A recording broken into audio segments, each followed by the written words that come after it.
তোর কি মনে হয় তোর সাথে এতদিন ভালো ব্যবহার মন থেকে করেছি? কখনো না। রোহানি কথাগুলো বলে তার জামার হাতের দিকের কিছু অংশ ছিঁড়ে ফেলে, বুকের দিকেও কিছু ছিঁড়ে ফেলে। চাচি আর চাচাকে চিল্লে ডাকতে থাকে বাঁচানোর জন্য। রোহানির এমন কর্মকাণ্ড দেখে আমি থ হয়ে দাঁড়িয়ে থাকি।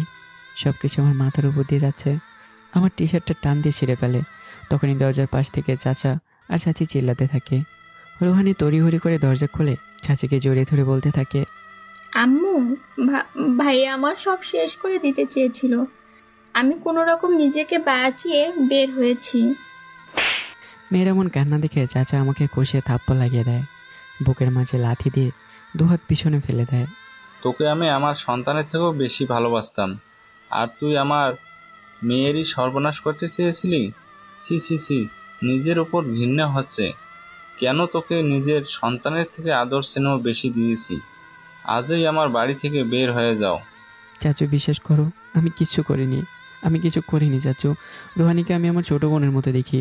বিশ্বাস করো আমাকে। বিশ্বাস আর তোকে? তুই আমার সব বিশ্বাস নষ্ট ঘুরিয়ে দিয়েছিস। তোকে আমি দেখলেও নিজের উপর ঘৃণা আসবে। এক্ষুনি বের হয়ে যা আমার বাড়ি থেকে। আমি বুঝতে পারলাম এখন আর চাচুকে হাজার বলে বিশ্বাস করবে না, কারণ কোনো মেয়ে নিজের ইজ্জত নিয়ে মিথ্যা কথা বলবে না। অগত্যা আমি রুমে গিয়ে নিজের জিনিসপত্র নিয়ে বের হয়ে আসার সময় শুধু বললাম, চাচু একটা কথা কি জানো, তোমার আদর্শে আমি বড় হয়েছি। তুমি যেটা শিখেছ ওটাই আমি করে আসছি। আজ পর্যন্ত আমি এমন কিছু করিনি যার জন্য তোমার মাথা নিচু হবে। আমি কিচ্ছু করিনি, তবে এখন হাজার বললেও বিশ্বাস করবে না। অলক্ষী ছেলে, জন্মের সাথে সাথে মাকে খেয়েছিস, আর কিছুদিন পর বাবাকেও খেয়ে নিলি, আর এখন আমাদেরকে খাওয়ার ধান্দা। তোর মতো কুলাঙ্গা ছেলে মরতে পারিস না? রাস্তাঘাটে এত মানুষ মরে, তুই মরতে পারিস না? কথাগুলো বলছে আর আমাকে বেল দিয়ে বেধড়ক মারধর করছে। পেটাতে পেটাতে হাঁপাতে শুরু করে, আর আমি ফ্লোরে শুয়ে গড়াগড়ি খাচ্ছি। শরীরটা ফ্লোরে এলিয়ে দিয়েছি। মারের দাগগুলোর মাঝে রক্ত জমাট বেঁধে গেছে, ওটার শক্তি পর্যন্ত নেই। তারপর আমাকে মেরে এভাবে রেখে চলে যায়। আমি আমার আব্বুর ছবিগুলো জড়িয়ে ধরে কান্না করতে থাকি।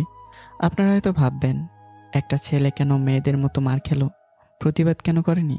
তাহলে শুনুন, দুনিয়াতে যদি দুইটা ছায়াই একা রেখে চলে যায়, তখন বোঝা যায় দুনিয়াটা কতটুকু নিকৃষ্ট। আমার আব্বু মারা যাওয়ার পরে আমি আমার চাচা চাচির কাছে বড় হই। চাচার সামনে চাচি আমাকে অনেক আদর স্নেহ করার অ্যাক্টিং করে, আর চাচা অফিস গেলেই আমার উপর অত্যাচার শুরু হয়। আর আমি সেটা মুখ বুঝে সহ্য করে নিই, কারণ ছোটো থাকতে ভয় দেখিয়ে দেখিয়ে বড় করেছে। ঘরের রান্না থেকে শুরু করে জামা কাপড় কাচা যাবতীয় সব কাজ আমাকে দিয়ে করায়। আমার চাচির এক মেয়ে, নাম রুহানিকা। মেয়ে খুব অহংকারী, তবে সে আমাকে পছন্দ করে। আমি রুহানিকাকে তেমন পাত্তা দেই না। টিউশনি করে নিজের খরচ বহন করি। এবার ভার্সিটিতে উঠেছি আমি। আমার খুব ইচ্ছে পড়াশোনা করে অনেক বড় কিছু হওয়ার, কিন্তু সবার কি সব ইচ্ছে পূরণ হয়? রাত 9:30 ছুঁই। আমি রুমে মরার মতো পড়ে আছি। আমাকে এভাবে বেধড়কভাবে পিটিয়ে চলে যাওয়ার পর আর এসে দেখেনি উনি ছেলেটা মরে গেছে নাকি জীবিত আছে। আমি জ্বরে কাতরাচ্ছি। বাইরে থেকে আমার চাচার কণ্ঠস্বর শোনা যাচ্ছে। মনে হয় চাচা অফিস থেকে ফিরে এসছে। চাচা আমাকে অনেক আদর স্নেহ করে। রাধিকা, নিলয় বাবা কোথায়? আজ তাকে দেখছি না। প্রতিদিন তো নিলয় দরজা খুলে দেয়, তাহলে আজ তুমি কেন? নিলয় কোথায়? চাচার কথায় চাচি যেন চুপসে যায়। আমতা আমতা করে বলে, নিলয় আজ তাড়াতাড়ি শুয়ে পড়েছে, তার নাকি ঘুম পাচ্ছে, তা আমি আর না করিনি। আচ্ছা ঠিক আছে। মা বাবা, মারা ছেলেটাকে কোনো রকম কষ্ট দিও না, দেখে রাখিও। আমার ভাইয়ে রেখে যাওয়ার শেষ স্মৃতি নিলয়। আর রুহনিকা কোথায়? ও ভুলেই গিয়েছে। আমার নবাব জাদির কন্যা তো সন্ধ্যার সময় দরজা বন্ধ করে ঘুমিয়ে পড়ে। দাও, খাবার দাও, খেয়ে আমিও উঠি, শরীরটা অনেক ক্লান্ত। চাচার কথায় চাচি খাবার বেড়ে দেন। উনি খাবার খেয়ে রুমে চলে যায়, আর চাচি যেন হাঁপ ছেড়ে বাঁচে। আমাকে চাচা খুব আদর স্নেহ করেন। যদি কখনো শুনে যে আমার চাচি আমার উপর এমন টর্চার করে, তাহলে ওনাকে রাস্ত রাখবেন না। চাচি রুমে চলে যান। সকাল 7টায় চাচা আবারও অফিসের উদ্দেশ্যে বের হয়ে যায়। ফজরের আজান শুনে আমি আস্তে আস্তে চোখ খুলে বসি। এখন শরীরটা একটু ভালো লাগতেছে। রাতে তো শরীর নড়াচড়াই মুশকিল ছিল।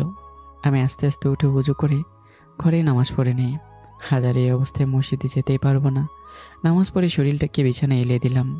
কিরে, এই অলক্ষীর বাচ্চা, বাজে কয়টা? উঠ, এত বেলা করে ঘুমালে বাজার করতে কে যাবে? বুয়ার রান্নার কাজে কে হেল্প করবে? উঠ, রোহানিকার কলেজ আছে। চাচি কথাগুলো বলছে আর আমাকে পা দিয়ে নাড়া দিচ্ছে। যখন দেখতেছে আমার কোনো রেসপন্স নেই, তখন আমার গায়ে এক বালতি পানি ছুড়ে মারে। আমি লাফ দিয়ে উঠে বসি। চাচিমার দিকে একবার তাকিয়ে বললাম, চাচিমা, আমার শরীরটা ভালো নেই, প্রচণ্ড ব্যথা, জ্বরে অনেক গা পুড়ে যাচ্ছে, প্লিজ আজকে অন্য কাউকে দিয়ে কাজগুলো করান। আমার কথা শুনে তিনি যেন রেখে আগুন।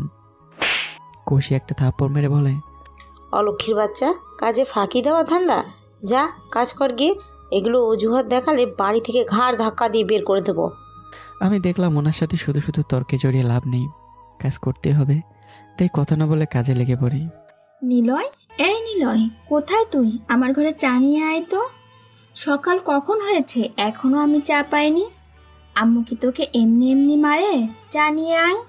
রোহানিকার কথায় আমি তাড়াতাড়ি করে চা বানিয়ে রোহানিকার ঘরে যাই। রোহানিকার চোখ কষলে আমার দিকে তাকিয়ে বলতে লাগে, তোকে বলেছি আমাকে ভালোবাসতে, কিন্তু তুই কি করলি? আমাকে মুখের ওপর না করে দিলি। তোর দ্বিগুণ কষ্ট করতে হবে। যদি আমার প্রস্তাবে রাজি থাকতি, তাহলে আম্মুর মার থেকে তোকে আমি বাঁচাতাম। তুই আমার ছোট বোন হোস, ভুলে যাস না, তোকে আমি ছোট বোনের মতোই দেখি। তো এইগুলো কথা আর কখনো মুখে আনবি না। ছোট হয়ে একে তো আমাকে তুই করে বলিস, আর এইগুলো কথা বলতে লজ্জা করে না? আমার মুখ থেকে এগুলো শুনে রোহানিকা রেগে মেগে আগুন হয়ে যায় আর চিল্লিয়ে বলতে থাকে, তোর কত বড় সাহস আমাকে কথা শোনাস? আজকে আম্মুর হাতে তোর মার খাওয়াতেই হবে। কথাগুলো বলে রোহানিকা এমন একটা কাজ করে যে আমি কল্পনাও করিনি। আমাকে মার খাওয়ানোর এমনটা করবে আমি আশাই করিনি। রোহানিকা আমার হাত থেকে চায়ের কাপটা নিয়ে ফ্লোরে জোরে ফেলে দেয়, যার ফলে চায়ের কাপটা টুকরো টুকরো হয়ে যায় ভেঙে। ফেলার সাথে সাথেই চাচিকে ডাকতে থাকে। কাপ ভাঙের আওয়াজ সাথে রোহানির চিল্লানোর আওয়াজে তাড়াতাড়ি করে চাচি রুমে এসে দেখে ফ্লোরে কাজ ছিটিয়ে পড়ে আছে। আম্মু এই ছোট লোকের বাচ্চা চায়ের কাপটা ফেলে ভেঙে ফেলছে। একটুখানির জন্য আমার শরীরে পড়েনি। আরও বলেছে আর নাকি তোমার দেওয়া কাজ করতে পারবে না। কি বলি অলক্ষীর বাচ্চা, তোকে বসে বসে খাওয়াচ্ছি, এইটা তো অনেক। একটু ঘরের কাজ করিস, এতেই তো হাঁপিয়ে যাস। বুঝতে পারছি, কি আর করবি, মা বাপের মতো এখন চাচাটাকেও খেয়ে ফেলার ধান্দা। তুই তো ছেলে মানুষ, কাজকর্ম করে খেতে পারিস, তবু কেন চাচার অন্ন ধ্বংস করিস? আজকে তোর খবর আছে, আমার এত শখের কাপটাকে ভেঙে দিলি। কথাগুলো বলেই চাচি রুম থেকে বের হয়ে যায়। আর রোহানির মুখে বিজয়ের হাসি। সে আমাকে অপমান করার শাস্তি দিয়েছে। আমার কথা মেনে যদি আমাকে ভালোবাসতি, তাহলে আজ রাজার হালে থাকতি।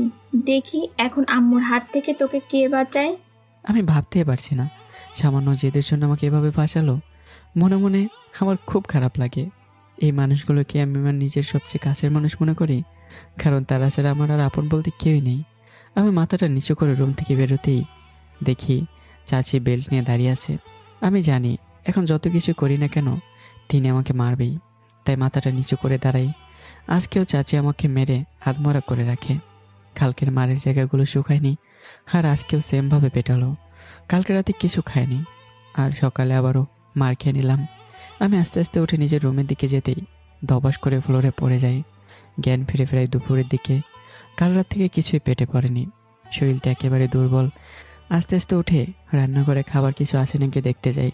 অনেক খোঁজাখুঁজির পর এটাও ভাত তরকারি পাই। কিছুই করার নেই, এগুলোই খেতে হবে। খাবার খেয়ে রুমে গিয়ে একটু পড়াটা দেখি। আজকে আমাকে ভার্সিটিতে ভর্তি করে দেওয়ার কথা ছিল। বিকেলে 2টা টিউশনই করি।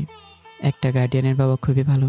আমার আর্থিক অবস্থার কথা জেনে আমাকে তিনি ভার্সিটিতে ভর্তি করে দেবেন বলেছেন। ভার্সিটির প্রিন্সিপাল নাকি লোকটার বন্ধু হয়। আজকে আর আমার চাচির জন্য পারলাম না। রাত 9টা ছুঁই কলিং বেল বেজে ওঠে। আমি বুঝতে পারি যে আমার চাচু এসেছে। দরজা খুলে দিতেই চাচু আমাকে দেখে একটা হাসি দেয় আর বলে, কেমন আছিস বাবা? কালকে রাত থেকে দেখি না, তোর শরীর নাকি অসুস্থ, মেডিসিন নিয়েছিস? আমি আমার চাচুর দিকে অপলকভাবে তাকিয়ে থাকি। এই মানুষটি আমাকে বাবার ভালোবাসা দিয়ে বড় করেছে, কিন্তু চাচিমা আমাকে দেখতেই পারে না। কেন দেখতে পারে না সেটা আমার অজানা। চাচুর কথায় আমি সরু হেসে উত্তর দিলাম, আলহামদুলিল্লাহ চাচু, শরীর ভালো আছে। আর বাইরে দাঁড়িয়ে কি আমার সাথে কথা বলবে নাকি ঘরে আসবে? আমার কথায় চাচা শব্দ করে এসে বাসায় প্রবেশ করে।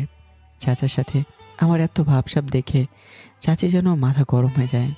এই ছোট লোকের ছেলেটাকে চাচা কেন এত আদর স্নেহ করে তার অজানা। নিজের মেয়ে রোহানিকেও এত আদর স্নেহ করে না যতটুকু আমাকে করে, তাই তিনি আমাকে দেখতেই পারে না।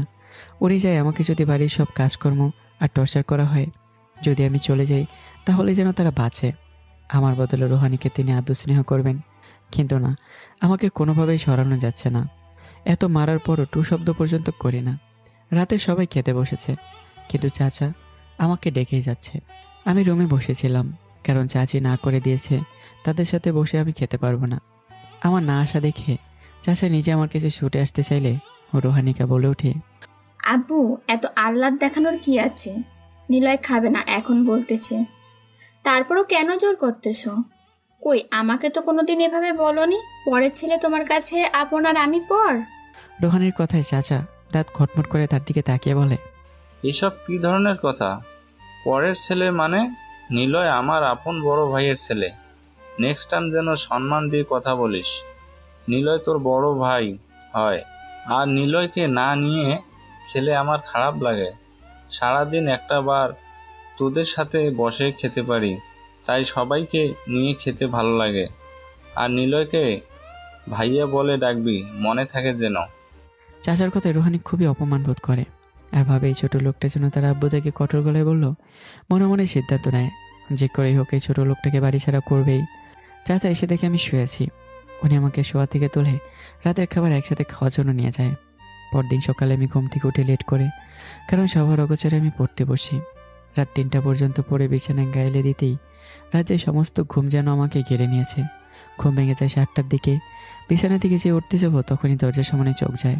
আসলে আমি কখনো দরজা লাগিয়ে ঘুমাই না, আর দরজার সামনে দাঁড়িয়ে আছে রুহানি। এত সকালে রুহানিকে দেখে বেশ অবাক হয়ে যায়। তার থেকে বেশি অবাক হই রুহানির হাতে থাকা জিনিসটা দেখে। রুহানির হাতে ছিল চায়ের কাপ। আমার জন্য সকাল সকাল চা বানিয়ে নিয়ে আসছে। আমি কখনো বাড়িতে চা খাইনি। হ্যাঁ, বন্ধুদের সাথে বাইরে খেয়েছি, তবে আজ রুহানির এমন পরিবর্তন দেখে আমার হজম হচ্ছে না। আমি বেশ তীক্ষ্ণভাবে রুহানির দিকে তাকিয়ে থাকি। ভাইয়া, রুমে আসতে পারি? সে কখন থেকে দাঁড়িয়ে আছি, চাটা ঠান্ডা হয়ে যাচ্ছে, আমি কি আসবো? আমি রুহানির মুখ থেকে ভাইয়া ডাক শুনে প্রায় ধাক্কা খাই। রুহানি আমাকে ভাইয়া ডাকছে, এটা কি আদৌ সম্ভব? আমি রুহানিকে রুমে আসতে বলি। রুহানি আমার খাটের উপর বসে চায়ের কাপটা আমার হাতে দিয়ে বলে, আমি চিন্তা করে দেখেছি, আজ পর্যন্ত আমি যা কিছু তোমার সাথে করেছি সব অন্যায় করেছি। আমি আমার ভুলটা বুঝতে পেরেছি, আমাকে ক্ষমা করে দাও ভাইয়া। আমি রুহানির এমন পরিবর্তন দেখে অনেক খুশি, আবার অবাক হই। তবে আপাতত এত কিছু ভেবে লাভ নেই। বোনটা যে তার ভুল বুঝতে পেরেছে এটাই অনেক। আমি রুহানির মাথায় হাত বুলিয়ে বললাম, দূর পাগলি, ভাইয়ের কাছে বোনের জন্য কোনো দিন রাগ থাকে না। আর তুই তো আমার ছোট বোন, আমি তোকে আগে মাফ করে দিয়েছি। আমার কথায় রুহানি অনেক খুশি হয়। আমাকে ফ্রেশ হতে আসতে বলে। আজ থেকে বুয়া এসে সব কাজ করবে বলে। সে তার মায়ের সাথে এগুলো নিয়ে অনেক তর্ক করেছে, আর ফ্রেশ হয়ে একসাথে নাস্তা করার কথা বলে গেল। আমি খুশিতে ফ্রেশ হয়ে নিচে গিয়ে দেখি রুহানি আমার জন্য অপেক্ষা করছে, আর চাচি নিজের মতো করে বসে আছে। আমি আস্তে আস্তে গিয়ে টেবিলে বসলাম। চাচি একবার আমার দিকে তাকিয়ে আবারও চোখ ফিরিয়ে নেয়। নিলয়, আজ থেকে বাড়ির কোনো কাজ তোর করতে হবে না। আমার মেয়ের জন্য তোকে আমি ছাড় দিচ্ছি, নিজের মতো চলতে পারবি। চাচির কথায় আমি অনেক খুশি হই। আজ সব সম্ভব হয়েছে বোনটার জন্য। মনে মনে রুহানিকে অনেক ধন্যবাদ দিই। রুহানি খেয়ে কলেজে চলে যায়, আর আমি বাড়ি থেকে স্বাভাবিকভাবে বের হয়ে ভার্সিটি চলে যাই। কালকে যেতে পারিনি, তাই আজকে আর লেট করতে চাই না। খুশি হবার হয়ে নে, অতি তাড়াতাড়ি তোর কপালে আমাবস্যা নেমে আসবে, তখন কেঁদে কুল পাবি না। এভাবে বেশ কিছুদিন চলে যায়। চাচি আমাকে কিছুই বলে না। রুহানি আগের থেকে আমার সাথে অনেকটাই ফ্রি হয়ে গেছে। এখন আর আমার রুমে যেতে হলে পারমিশন নিতে হয় না। বিকেলের দিকে আমি রুমে শুয়ে আছি, তখন রুহানি আমাকে ডাকে। আমি উঠে রুহানির রুমে চলে যাই। গিয়ে দেখি রুহানি বসে আছে। আমাকে দেখে উঠে এসে দরজা বন্ধ করে বলে, ভাইয়া, তোকে আজ কিছু বলবো, শোন। আচ্ছা বল, তবে দরজা বন্ধ করে আর কি আছে, এমনি বললেই পারিস। দরজা বন্ধ করে বলতে হবে, সিক্রেট। আচ্ছা বল। তোর কি মনে হয় তোর সাথে এতদিন ভালো ব্যবহার মন থেকে করেছি? কখনো না। রুহানি কথাগুলো বলেই তার জামার হাতের দিকের কিছু অংশ ছিঁড়ে ফেলে, বুকের দিকেও কিছু ছিঁড়ে ফেলে। চাচি আর চাচাকে চিল্লে ডাকতে থাকে বাঁচানোর জন্য।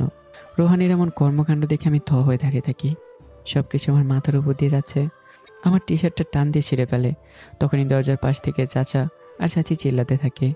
রুহানি তড়িঘড়ি করে দরজা খুলে চাচিকে জড়িয়ে ধরে বলতে থাকে, আম্মু, ভাইয়া আমার সব শেষ করে দিতে চেয়েছিল, আমি কোনো রকম নিজেকে বাঁচিয়ে বের হয়েছি।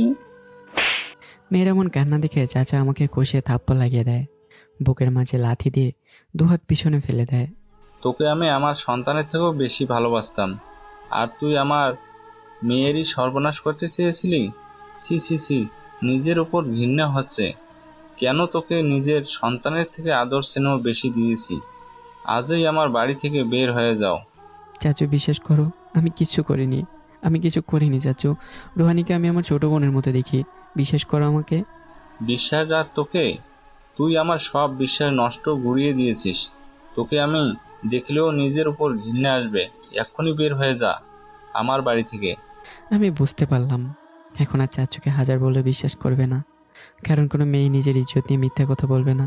অগত্যা আমি রুমে গিয়ে নিজের জিনিসপত্র নিয়ে বের হয়ে আসার সময় শুধু বললাম, চাচু একটা কথা কি জানো, তোমার আদর্শে আমি বড় হয়েছি। তুমি যেটা শিখেছ ওটাই আমি করে আসছি। আজ পর্যন্ত আমি এমন কিছু করিনি যার জন্য তোমার মাথা নিচু হবে।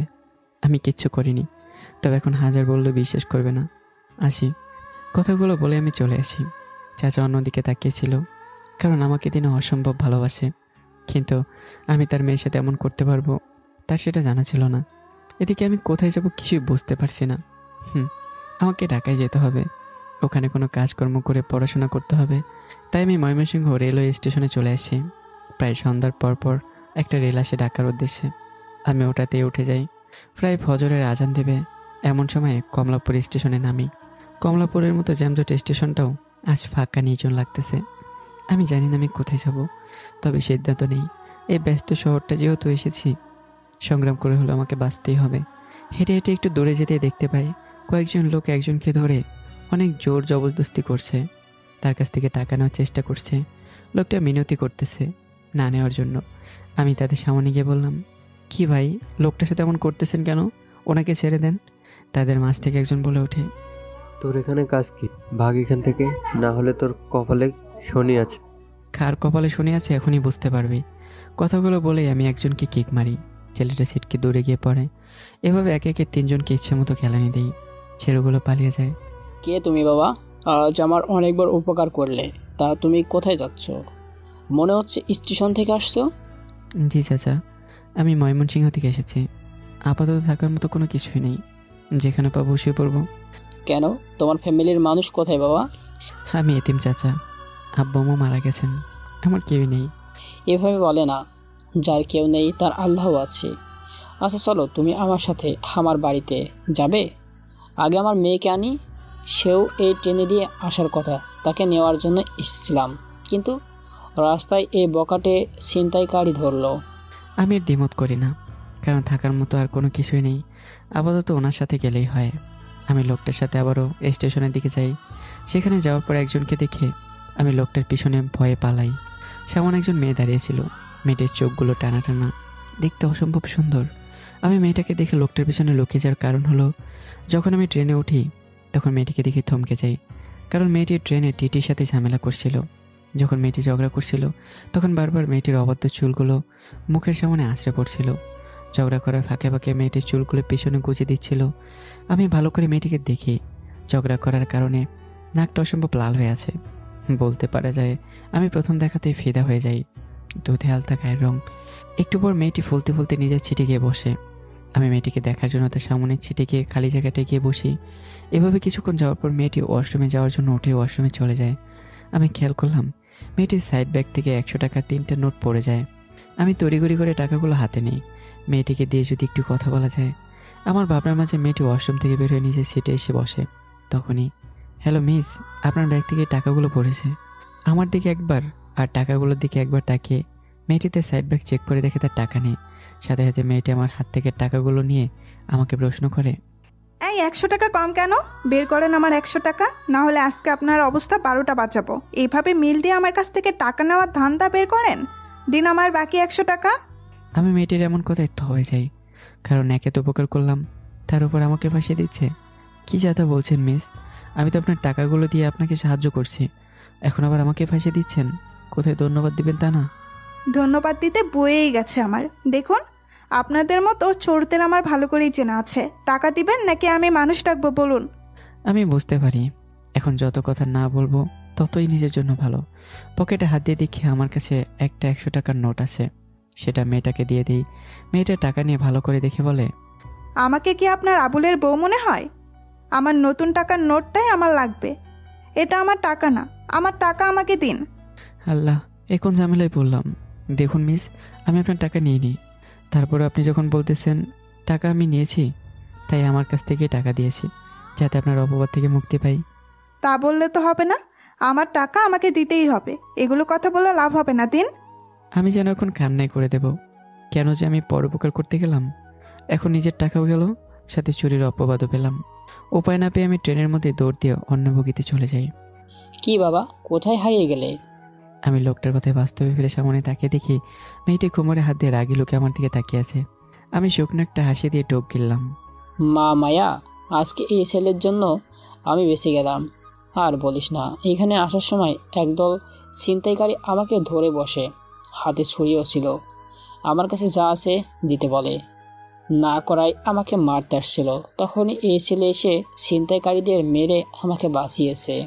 এই ছেলে, আপনাকে ধন্যবাদ আমার আব্বুকে বাঁচানোর জন্য। এখন যেতে পারেন। আরে শোন, ছেলেটা আমাদের সাথে আমাদের বাড়িতেই যাবে। কেন আব্বু আমাদের বাড়িতে কেন? কারণ ছেলেটি এই প্রথম ঢাকায় এসেছে, আর তার কেউ ঢাকাতে থাকে না। ছেলেটি এতিম, আমার এত বড় উপকার করলো, এটা তো করতেই পারি। মেয়েটার কিছু বলল না, তবে একটা রাগের লোক নিয়ে আমার দিকে তাকিয়ে চলে যেতে থাকে সামনের দিকে। কি বাবা, দাঁড়িয়ে রইলে কেন? চলো চলো আমাদের সাথে। আমি আর কথা বাড়ালাম না, কারণ রক্তের সাথে না গেলে আর কোথায় থাকবো সেটা আমার জানাই নেই। তাই আমি আর কোনো দ্বিমত পোষণ করিনি। আমরা একটু হাঁটার পরে বিশাল একটা বাড়ির সামনে এসে দাঁড়াই। মেয়েটি গেটে টোকা দিয়ে দারুণ এসে দরজা খুলে দেয়। আমি হাঁ হয়ে তাকিয়ে আছি। এত বড় লোকের মেয়েকে না ট্রেন দিয়ে চলাচল করে? আমার মনে হাজারো চিন্তার বাস। তখন লোকটা আমার সামনে এসে বলে, বাবা, দাঁড়িয়ে কেন? চলো ভিতরে চলো। এত বড় বাড়ি কি আপনাদের আঙ্কেল? হ্যাঁ বাবা, আমার বাড়ি এটা। কেন, পছন্দ হয়নি? কি বলেন আঙ্কেল, পছন্দ হবে না কেন?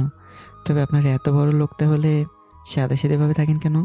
না মানে আপনার মেয়ে ট্রেন দিয়ে আসলো আর আপনি গাড়ি না নিয়ে একা একা রেলওয়ে স্টেশনে গেলেন মেয়েকে পিক আপ করতে? বুঝতে পেরেছি বাবা, তোমার মনে অনেক প্রশ্ন ঘুরপাক খাচ্ছে। তাহলে শোনো, আমার নাম আহনাব চৌধুরী। চৌধুরী গ্রুপ অফ ইন্ডাস্ট্রির চেয়ারম্যান আমরা সবাই সাদাসিধেভাবে চলাফেরা করতে পছন্দ করি, এই আর কি। আচ্ছা চলো ভিতরে চলো, বাকি কথা না হয় ভিতরেই হবে। আমি আর কথা বাড়ালাম না, আহনাব চৌধুরীর সাথে যেতে থাকি। দরজার সামনে যেতে একজন মহিলা এসে বলে, কি গো, মায়া এভাবে রেগে আছে কেন? আর তোমার সাথে ছেলেটাই বা কে? বলছি সব। তারপর আহনাব চৌধুরী ওনার স্ত্রীকে সব কাহিনী খুলে বলে। তাহলে তো ভালোই করেছো। আর বাবা, তোমার যতদিন মন চাই আমাদের বাসায় থাকিও। এখন যাও, ফ্রেশ হয়ে আসো, আমি খাবার দিচ্ছি। এটা বলে মহিলাটি একজনকে ডাক দেয়। সাথে সাথে একজন মেয়ে এসে হাজির, সম্ভবত এখানে কাজ করে। তখন মহিলাটি বলে, আরে বাবা, দেখলে আমি কেমন? তোমার নামটাই তো জিজ্ঞাসা করতে ভুলে গিয়েছি। জি আন্টি, আমার নাম নিলয় মাহমুদ। রহিমা, যা নিলয়কে নিয়ে গেস্ট রুমটা দেখিয়ে দিয়ে আয়। আর বাবা, যাও ফ্রেশ হও গিয়ে। আমি নিচের দিকে তাকিয়ে শুধু মাথা নাড়ালাম, কারণ মানুষগুলো সত্যি অনেক কোমল মনের অধিকারী। এত বড় লোক হওয়ার পরও নেই কোনো হিংসে, ওনাদের মেয়ে মায়েরও নেই, তবে অসম্ভব রকম রাগী। অপরদিকে আমার চাচি আর আমার শাশুড়ি বোন, তাদের কথা মনে আসতেই বুক চিরে একটা দীর্ঘশ্বাস বের হয়ে আসে। আমাকে রুম দেখিয়ে রহিমা চলে যায়। আমি ফ্রেশ হয়ে এসে খাটে বসতেই রহিমা আবারও হাজির। ভাইজান, আপনারা খালাম্মা ডাকে খাওয়ার জন্য। আসলে বাসা থেকে আসা পর্যন্ত কিছুই খায়নি, ক্ষুধায় পেটে চুচো করছে, তাই ওনাকে বললাম আমি আসতেছি। রহিমা চলে যায়। আমি নিচে গিয়ে থমকে যাই, কারণ নিচে ওই মেয়েটি বসে আছে। আমি মেয়েটাকে দেখে ভয় পেয়ে যাই, কারণ মেয়েটি আমাকে দেখে রাগি লোকে তাকিয়ে আছে। তখনই পাশ থেকে আন্টি বলে উঠলো, বাবা আসো, খেতে বসো আমাদের সাথে। ভয়ে ভয়ে গিয়ে একটা চেয়ার টেনে বসি। আমার বসা থেকে মেয়েটি চেয়ার থেকে উঠে দাঁড়ালো। খাবার না খেয়ে চলে যেতে নিলে আন্টি বলে উঠলো, কি রে মায়া, খাবার না খেয়ে কোথায় যাচ্ছিস? খেয়ে পরে যা। না মা, ক্ষুধা নেই আমার, তোমরা খেয়ে নাও। বেশি কথা না বলে খাবার খেয়ে তারপর যাও, জার্নি করে এসেছো, খেয়ে বিশ্রাম করো। আহনাব চৌধুরীর কথা মায়ের চুপ করে খেতে বসে যায়। আহনাব চৌধুরী যেমন সোজা তেমন রাগী, তাই মায়া তার মুখের ওপর কথা বলতে পারে না। তার মানে মেয়েটির নাম মায়া, যেমন দেখতে নামটাও তার সাথে যায়। তবে মেয়েটি বেশ রাগী। আহনাব চৌধুরীর কথায় আমি বাস্তবে ফিরে আছি। তা বাবা কি করবে বললে না তো? একটা থাকার জায়গা আর কয়েকটা টিউশনি পড়ালেই হবে। আমি পড়াশোনা করতে চাই, তাই টিউশনি করে নিজের পড়াশোনাটা চালিয়ে যেতে চাই। বাহ, বেশ তো। কিসে পড়ো তুমি? জি, আমি এবার ভার্সিটি উঠেছি, কিন্তু ভাগ্যের কারণে পড়া হয়ে ওঠেনি। আব্বু আম্মু মারা যাওয়ার পরে আর আমার আগের মতো পড়তেই পারি না। টিউশনি করে কোনো রকম পড়া চালিয়ে যাচ্ছি। দুঃখ নিও না, আমি তোমাকে ভার্সিটিতে ভর্তি করিয়ে দিব, সাথে তোমাকে আমি কাজ দিব, করবে, থাকার ব্যবস্থাও করে দিব। আনব চৌধুরীর কথায় আমি মনে মনে অনেক খুশি হয়ে যাই।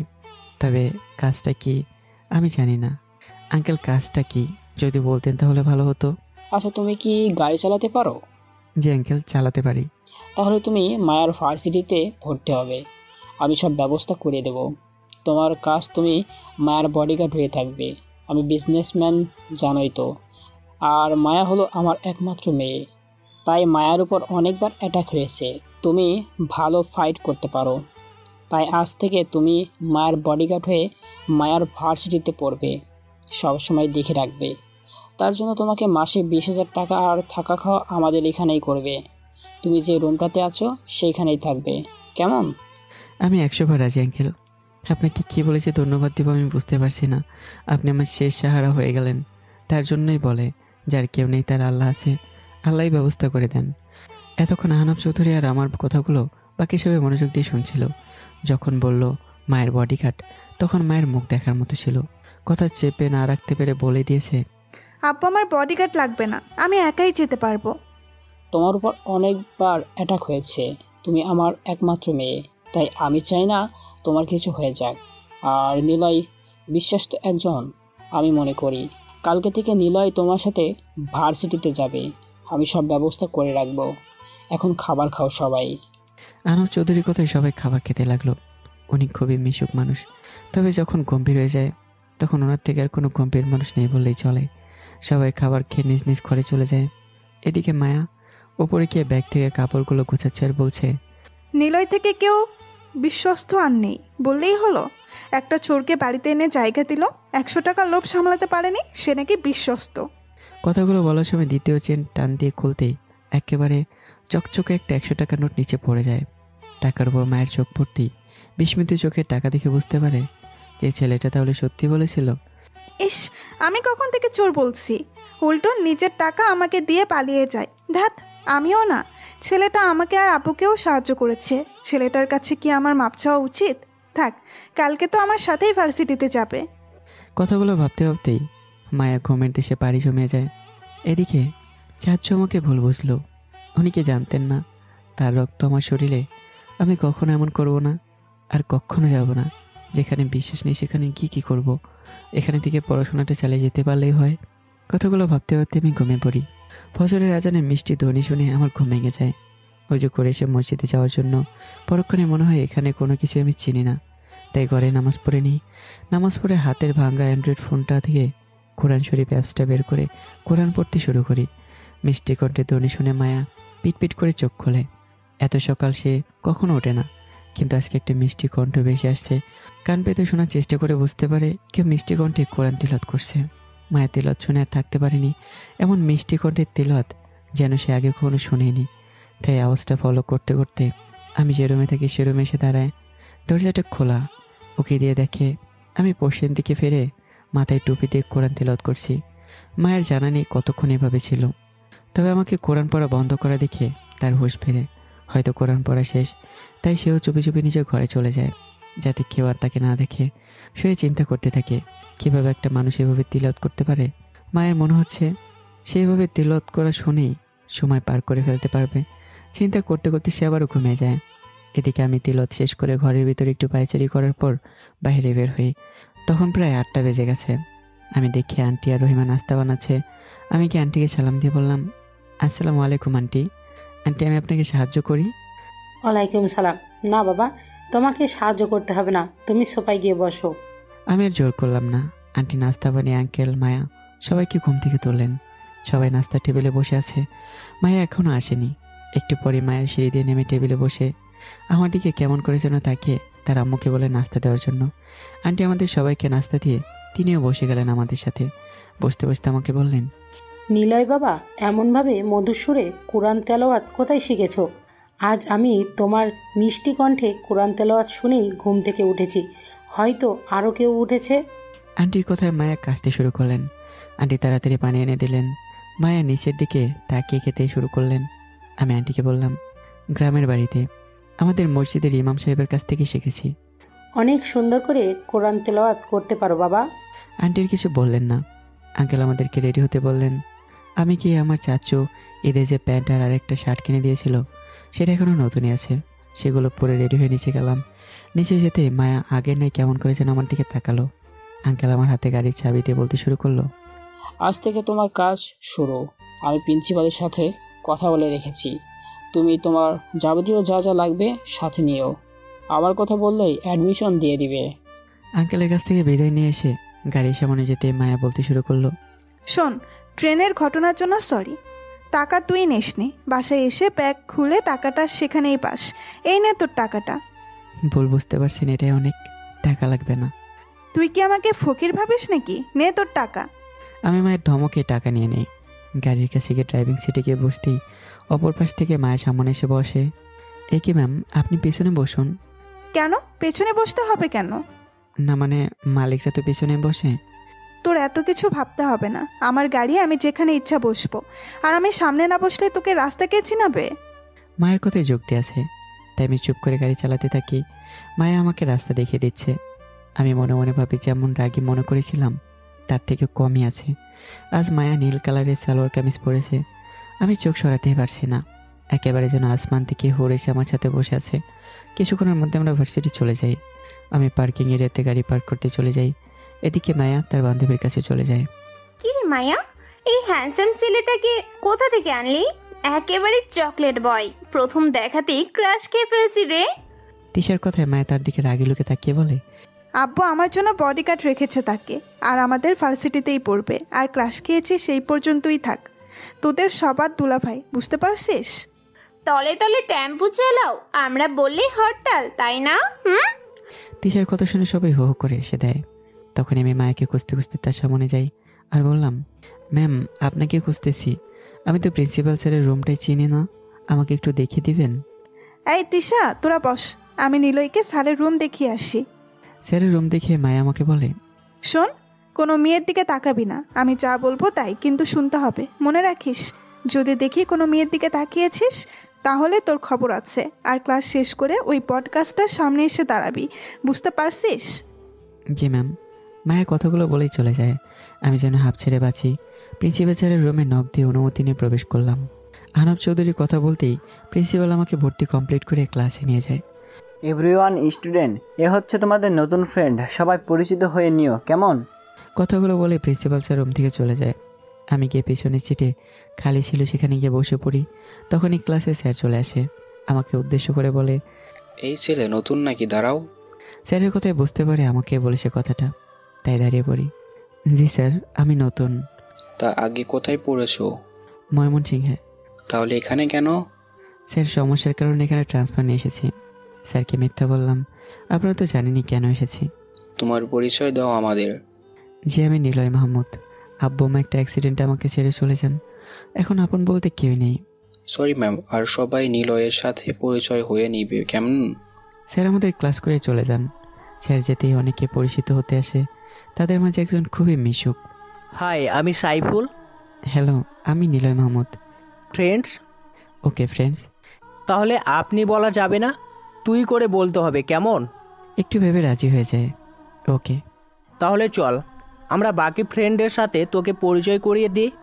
ওকে চল। সাইফুল আমাকে তার বাকি ফ্রেন্ডদের সাথে পরিচয় করে দেয়। তার প্রত্যেকেই মিশুক মনের। তাদের সাথে পরিচিত হয়ে সত্যি খুব ভালো লেগেছে। তাদের সাথে আড্ডা দিয়ে বিদায় নিয়ে চলে আসি, কারণ মায়াকে নিয়ে বাড়ি যেতে হবে।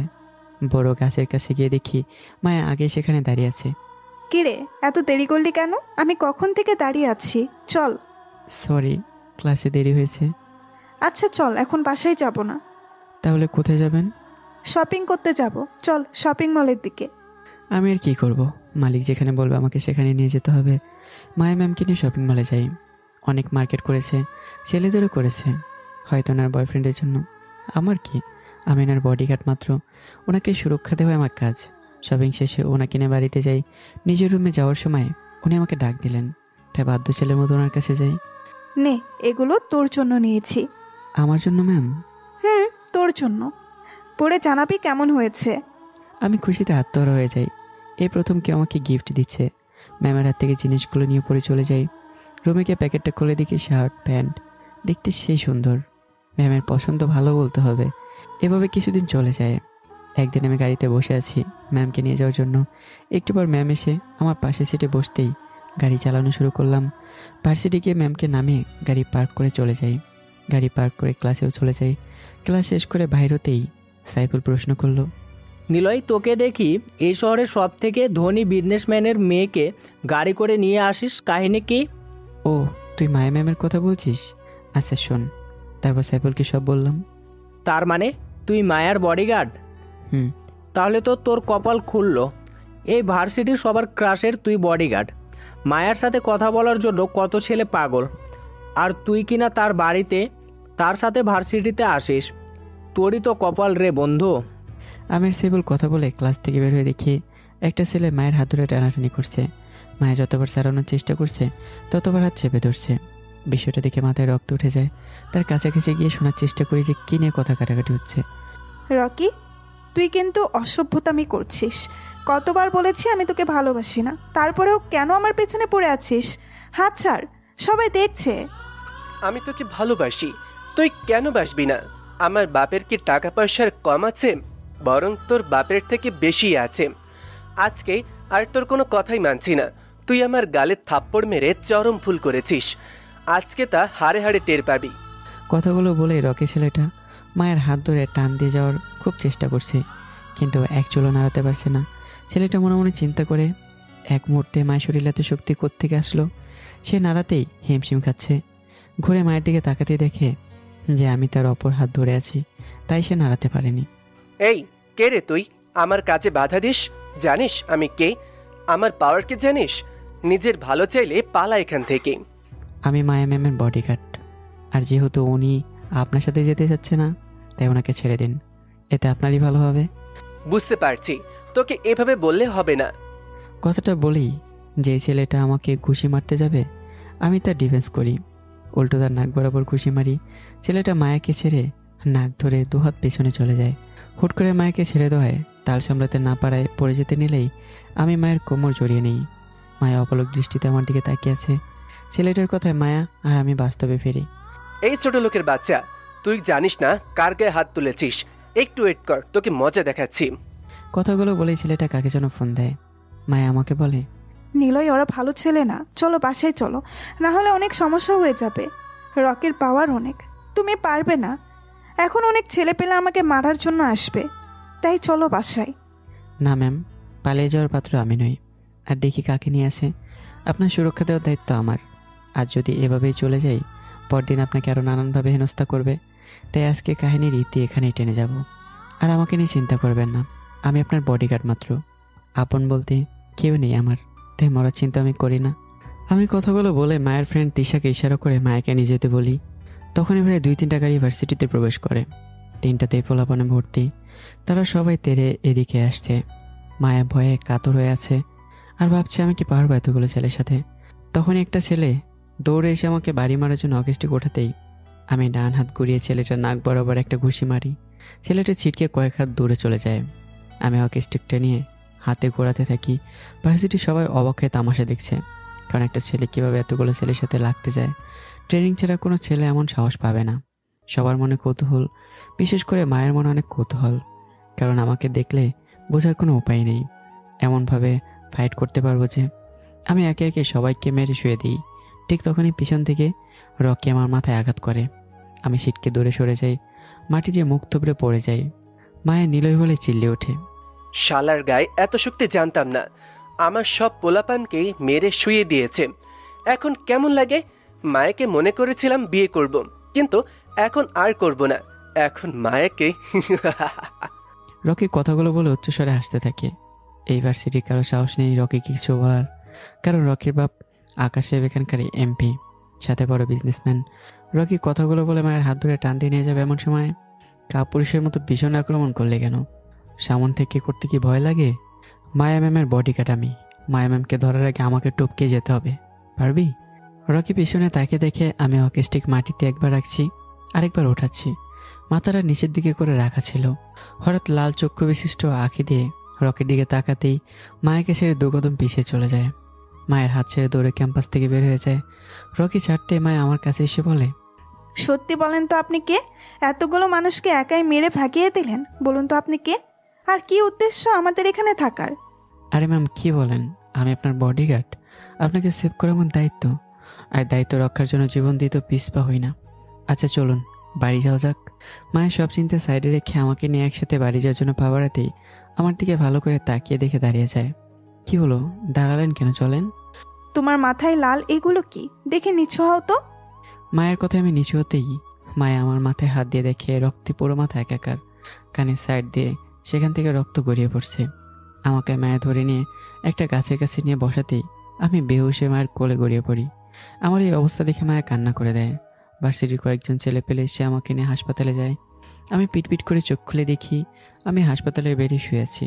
শরীরে প্রচণ্ড পরিমাণ ব্যথা। ওঠার জন্য চেষ্টা করতেই কে যেন আমাকে এসে ধরে।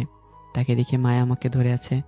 চোখগুলো ফোলা, চোখের নিচে কালো দাগ পড়ে গেছে, মুখটা শুকনো শুকনো। আমি গভীরভাবে মায়ের দিকে তাকিয়ে আছি। এই তোমার জ্ঞান কখন ফিরেছে? আর আমাকে ডাক দাওনি কেন? এখন যদি পড়ে যেতে তখন কি হতো? কারণ এমন আচরণে আমি চমকে যাই। কারণ যে মেয়ে আমাকে তুই সেটা কথাই বলে না, সে মেয়ে আজ আমাকে তুমি করে সম্বোধন করছে। ব্যাপারটা আসলে চিন্তাদায়ক। আমি আস্তে আস্তে বললাম, আসলে ম্যাম শরীরটা খুব ব্যথা করছে, নাড়ানোর শক্তি পর্যন্ত পাচ্ছি না, তাই আর কি। একদম নড়বে না। টানা 3 দিন পর তোমার জ্ঞান ফিরেছে। আমি এক্ষুনি ডাক্তারকে ডাকছি। মায়ের কথায় আমার যেন মাথায় আকাশ ভেঙে পড়ে। আমি 3 দিন হাসপাতালে বেরিয়েছিলাম, মাথায় প্রেশার নিতেই পারছিলাম না। চিনচিন করে ব্যথা অনুভব হচ্ছে। ডাক্তার এসে আমাকে চেক আপ করে কিছু ওষুধও লিখে দেয়। তার মাঝে আহনাফ সাহেব ও তার স্ত্রী এসে আমাকে দেখে যায়। তবে মায়া আমার কাছ থেকে নড়েনি। এই কাহিনীর জন্য নিজেকে দোষ দেয়। আহনাফ সাহেব যখন শোনে এটা রকি করেছে, তখন তার মুখে ভয় এবং মুখটা কালো দেখা গিয়েছিল। আমাকে আজকে বাসায় নিয়ে যাওয়া হয়। মায়া আহনাফ চৌধুরী সহ ওনার স্ত্রী পাশে দাঁড়িয়ে আছে। দেখো বাবা, তোমার এই অবস্থা যে করেছে তাকে আমি কিছুই করতে পারিনি। নিজের কাছে লজ্জাকর লাগছে বিষয়টা। আসলে রকি হচ্ছে আকাশ সাহেবের ছোট ছেলে। আকাশ সাহেব বিজনেসম্যানের সাথে পলিটিক্স করে। তার বড় ছেলে এইখানকার মাফিয়া। বলতে পারো কালো জগতের সব কাজ তার বড় ছেলে দিয়েই করাই। আর আমি একজন বিজনেসম্যান। তখনই তার বিরুদ্ধে আওয়াজ তুলতে চেয়েছি, তখনই আমার ফ্যামিলির উপর অ্যাটাক করা হয়েছে। সরি বাবা, মাফ করে দিও। আরে আঙ্কেল, এগুলো কী বলছেন আপনি? আপনি আমার বাবার বয়সী। আমাকে এমন আদর স্নেহ আমার ফ্যামিলিও দেয়নি। আর আগে কী হয়েছে জানি না। আজ থেকে আপনাদের দেখে রাখার দায়িত্ব আমার। আমার শরীরে প্রাণ থাকতে কেউ আপনাদের হাত লাগাতে পর্যন্ত পারবে না। আমি আগে বুঝেছিলাম বাবা, তোমাকে আমি বিশ্বাস করে ভুল করিনি। মায়ের মুখে শুনেছি কিভাবে তুমি এতগুলো ছেলের সাথে ফাইট করেছো। আচ্ছা, তুমি কি ফাইট করার কথা শিখেছো? জি আঙ্কেল, আমাদের এই গ্রামের কলেজে শিখেছি। তার জন্য এত ভালো করে কিভাবে সম্ভব? তোমার মায়ের স্টাইল যেন প্রফেশনাল কাউকে হার মানাবে। আঙ্কেল আন্টি তাদের সাথে আড্ডা দিতে ভালোই লেগেছে। মায়ের প্রতি দিন দিন দুর্বল হয়ে যাচ্ছে। এটা হয়তো ঠিক হচ্ছে না, কারণ তার অনেক বড় লোক। আমাকে যে রাস্তা থেকে এনে থাকতে দিয়েছে এটাই বেশি। তাই মায়ের চিন্তাধারা যখনই মনে আসে সাথে সাথে মন থেকে সরিয়ে নেওয়ার চেষ্টা করি। এখন আমি পুরোপুরি সুস্থ। আজ প্রায় 10 দিন হয়ে গেল। রকি কোথায়? তোরা খুঁজে পাচ্ছিস না। তোদেরকে টাকা দিয়ে শুধু শুধু পুষে রাখছি। তোদের থেকে কুত্তাও কাজের হয়, মালিকের সঙ্গে থাকে। আকাশ সাহেবের চিল্লানো শুনে পাশে থাকা মানুষগুলো কেঁপে উঠছে। কারণ আকাশ সাহেব খুব একটা সুবিধার মানুষ না। ভিড়ের মাঝে একজন এসে বলতে লাগলো, স্যার, প্রায় 10 দিন আগে রকি স্যার আহনাফ চৌধুরী মেয়েকে তুলে আনতে চেয়েছিল। লোকটা আকাশ সাহেবকে সব বললে উনি বললে, তোরা এগুলো আমাকে আগে বলিসনি কেন? ছেলেটার সাথে ঝামেলা হওয়ার পরে রকিকে আর পাওয়া যাচ্ছে না, তাহলে ছেলেটার হাত থাকতে পারে। তুই ছেলেটার সম্পর্কে খোঁজ লাগিয়ে আমাকে জানা। আমিও দেখতে চাই আহনাফ তার মেয়ের জন্য কেমন গার্ড রেখেছে। যেভাবে হোক রকিকে বের করতে হবে। রাজ আজকে ফোন দিয়ে রকির কথা জিজ্ঞেস করলো, কিছুই বলতে পারিনি। রাত প্রায় 2টা ছুঁই। আমার ফোনে কল আসে। এতক্ষণ আমি জেগেছিলাম। কলটা রিসিভ করতে ওপাশ থেকে কে বলতে শোনা যায়নি। তবে কথাগুলো শোনার পর আমার মুখে মুচকে হাসি এসে ভর করে।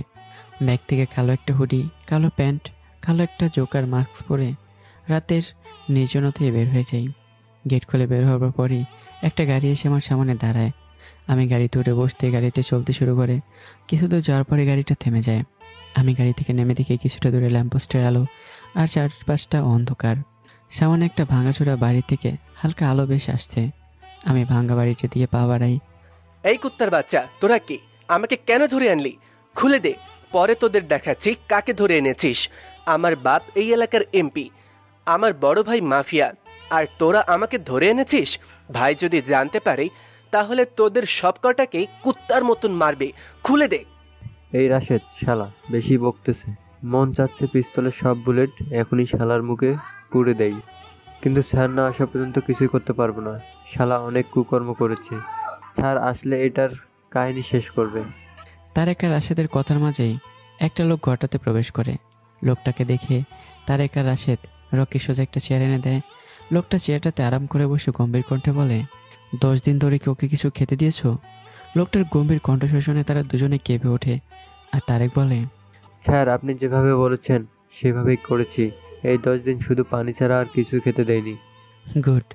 এই কে রে তুই? আমাকে ধরে আনার ফল তুই ভোগ করতে পারবি? আমার ভাই জানতে পারলে তোকে ছাড়বে না। এখনো যদি ভালো চাস তাহলে আমাকে ছেড়ে দে, আমি তোকে মাফ করে দিব, কথা দিলাম। রকির কথা শুনে লোকটা উচ্চস্বরে হাসতে থাকে, যেন রকি কোনো জোকস বলছে। হাসতে হাসতে লোকটা হঠাৎ গম্ভীর হয়ে যায় আর বলে, তোর পাপের ঘোড়া পূর্ণ হয়েছে। তুই অনেক মেয়ের জীবন নষ্ট করেছিস। তোর জন্য অনেক মেয়ে আত্মহত্যার পথ বেছে নিয়েছে। তোর কোনো মাফ নেই। আর হ্যাঁ, তোর ভাইকেও আমি আমার নিজ হাতেই মারবো। কে তুই? মুখ থেকে মাস্ক খুলে সামনে আয়। ভয় পেয়ে মুখ ঢেকে কেন আছিস? মৃত্যুর সামনে এসে এভাবে চিল্লে কথা বলছিস? তোর সাহস আছে মানতে হবে। সকালে ব্রেকিং নিউজ হবে, এমপি আকাশ সাহেবের ছেলে রকি কি কারা যেন খুন করেছে। লোকটার হাসির সাথে যেন পুরো ঘরটা কাঁপতেছে। রকির গলা শুকিয়ে গেছে। প্রথমে ভয় না পেলেও মৃত্যুর কথা শুনে দম আটকে যাচ্ছে যেন। মানে যতই বাহাদুর দেখাক না কেন, মরণের কথা শুনলে সরাসরি গলা শুকিয়ে যায়। কারণ মানুষ সব বিষয়ে অজ্ঞ থাকলেও এটা জানে সবাইকে মৃত্যুবরণ করতেই হবে, আগে বা পরে। তাই রকি ভয় করতে শুরু করেছে, চিল্লিয়ে বলতেছে ছেড়ে দেওয়ার জন্য। কিন্তু আগন্তুক লোকটা যেন সে বিষয়ে কোনো হুঁশই নেই। চেয়ারে হেলান দিয়ে উপরে জ্বলে থাকা লাল কালারের লাইটারদের দিকে তাকিয়ে আপন মনে সিগারেট টানছে। আর পাশে দুজন রাশেদ আর তারেক তার পিছনে দাঁড়িয়ে আছে। বলতে পারেন ভয়ে তাদের চোখ বড় বড় হয়ে আছে। লোকটা সিগারেট শেষ করে তাদের দুজনকে ইশারা করতেই তারা দুজনে বোঝা যায় কী করতে হবে। ইশারা দিয়ে লোকটা চেয়ার থেকে ওঠে, আস্তে আস্তে অন্ধকারে মিলিয়ে যায়।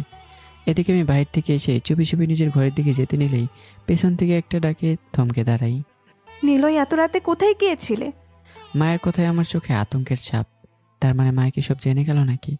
এখন কি বলবো মায়াকে? কি বলা যায়?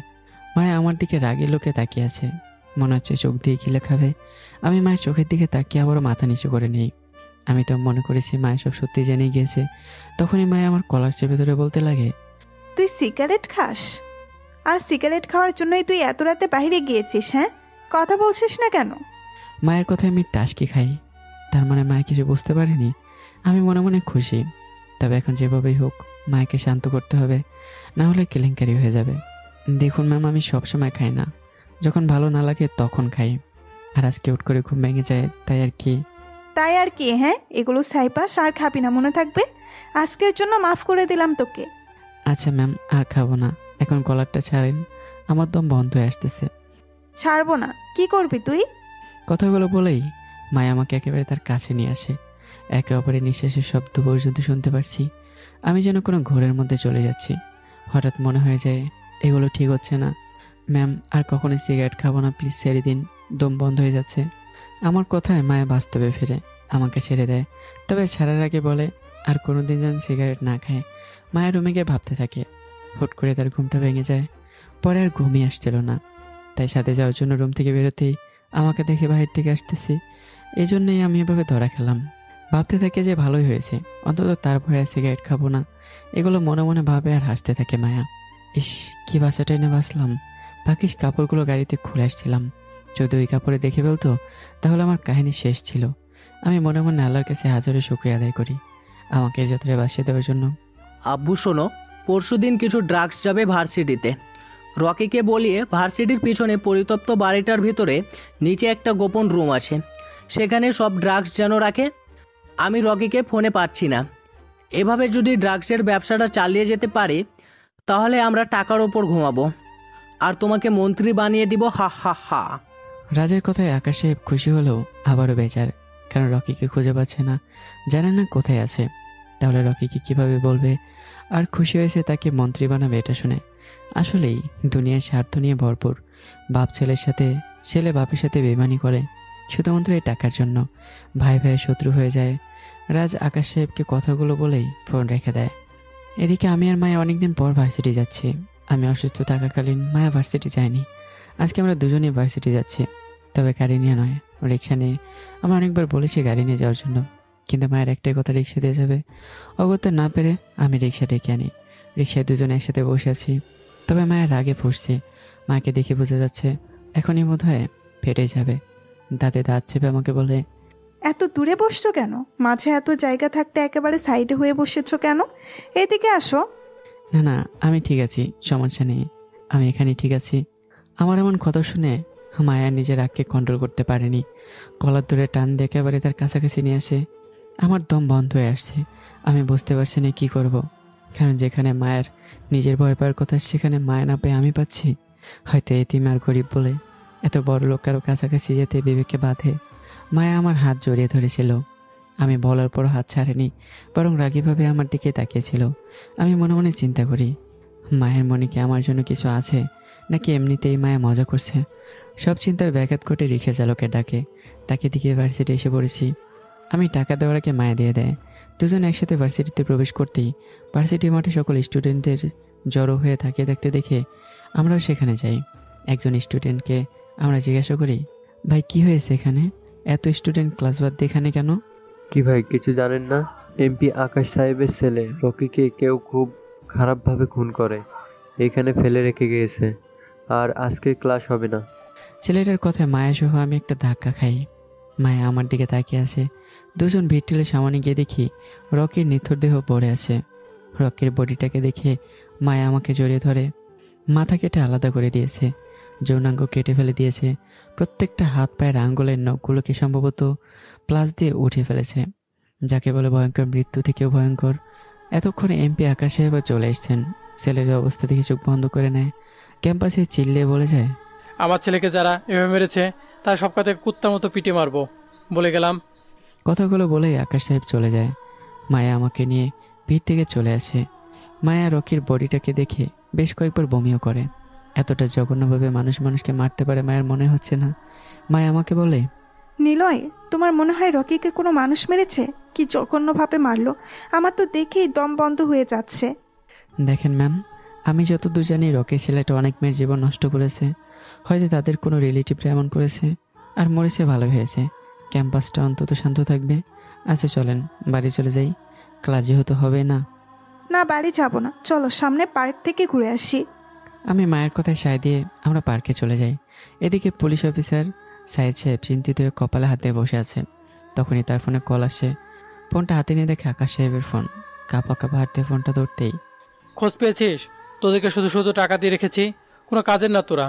এখন আমার নিজেকে বের করতে হবে, রাত জানার আগে সব করতে হবে। রাত শুনলে আমাদের 12টা বাজাবে। স্যার, খুনিকে তা বলতে পারবো না, তবে রকির কাপড় থেকে একটা চিরকুট পেয়েছি। চিরকুটের লেখা, পৃথিবীটা গোলাকার আকৃতির, যাকে বলে খুবই ছোট। আর তোরা সেই পৃথিবীতে থেকে তার থেকে দ্বিগুণ পাপ করে ফেলছিস। তোদের পাপের ঘোড়া পূর্ণ হয়েছে। তোর ছেলে নিরীহ মেয়েদের জীবন নষ্ট করে মজা পেত। আমার আগমন ঘটার সাথে সাথেই তোর আদরের ছোট ছেলেকে দুনিয়া থেকে সরিয়ে দিয়েছি। তোর সমস্ত পাপের সাম্রাজ্য ভেঙে গুড়িয়ে দেব। ভালো থাকিস। পরের লাশ কার হবে জানি না। চিরকুটের লেখাটা শুনে আকাশ সাহেবের কপাল পেয়ে ঘাম ঝরতে শুরু করে। তখনই ফোনে একটা কল আসে। হাতে নিয়ে নাম্বার চেক দিয়ে ভয়ে ফোন হাত থেকে পড়ে যেতে নেয়, কারণ ফোন দিয়েছে রাজ। হয়তো রাজ রকির বিষয়ে জেনে গেছে। আকাশ সাহেব কাঁপা কাঁপা হাতে ফোনটা ধরে ওপাশ থেকে, তোমাদের দিয়ে কিচ্ছু হবে না। তোমরা আমার ভাইটাকেই দেখে রাখতে পারলে না? আর রকি কয়েকদিন ধরে নিখোঁজ, আমাকে বলোনি কেন? আমি জানতে পারলে আমার ভাইকে আজ মরতে হতো না। আমি আসছি, খুব তাড়াতাড়ি আসছি। মরতে হবে, খুব বাজেভাবে মরতে হবে, যে কিনা আমার ভাইকে মেরেছে। আমি রাজ, মাইন্ড দিয়ে গেম সাজাই, ওয়েট অ্যান্ড ওয়াচ। কথাগুলো বলেই রাজ ফোন রেখে দেয়। আকাশ সাহেব বুঝতে পারছে না কী করবে, কারণ রাজ আন্ডারগ্রাউন্ডে আছে। রকির কথা শুনে আসতেছে। ওনার অজানা রাজ আসলে কি হবে? ছেলেটা বরাবরের মতোই পাগল। একমাত্র রাজের জন্য সে আজ এতটা পাওয়ারফুল। তখনই আকাশ সাহেবের কাছে তার একজন লোক এসে বলে, স্যার, আহনাফ চৌধুরীর মেয়ের বডিগার্ডকে পুলিশ দিয়ে রামকালানি দিয়ে হয়তো কিছু জানা যাবে, কারণ ছেলেটার শরীরে অসম্ভব রকমের শক্তি। আমাদের 20 জন ছেলেপেলেকে একাই মেরে শুয়ে দিয়েছিল। আকাশ সাহেব ছেলেটার কথা শুনে বেশ চিন্তায় পড়ে যায়। একটু সময়ের জন্য অতীতে চলে যায়। আহনাফ চৌধুরী আর সে খুব ভালো বন্ধু ছিল। দোষ তারই ছিল, বিজনেস করার সময় লোভ এসে বাসা বাঁধে। চেয়েছিল আহনাফ চৌধুরীকে বাদ দিয়ে একাই বিজনেস চালিয়ে যাবে, তাহলে খুব তাড়াতাড়ি তার নাম ডাক ছড়িয়ে পড়বে। যখন আহনাফ চৌধুরীর সাথে বেইমানি করে তখন আহনাফ চৌধুরী তাকে জেলে দিয়েছিল। তারপর থেকে শত্রুতা। তবে সে জেলে থাকাকালীন আহনাফ চৌধুরী তার বিজনেস বড় করে ফেলে, হয়ে ওঠে নাম্বার 1 বিজনেসম্যান।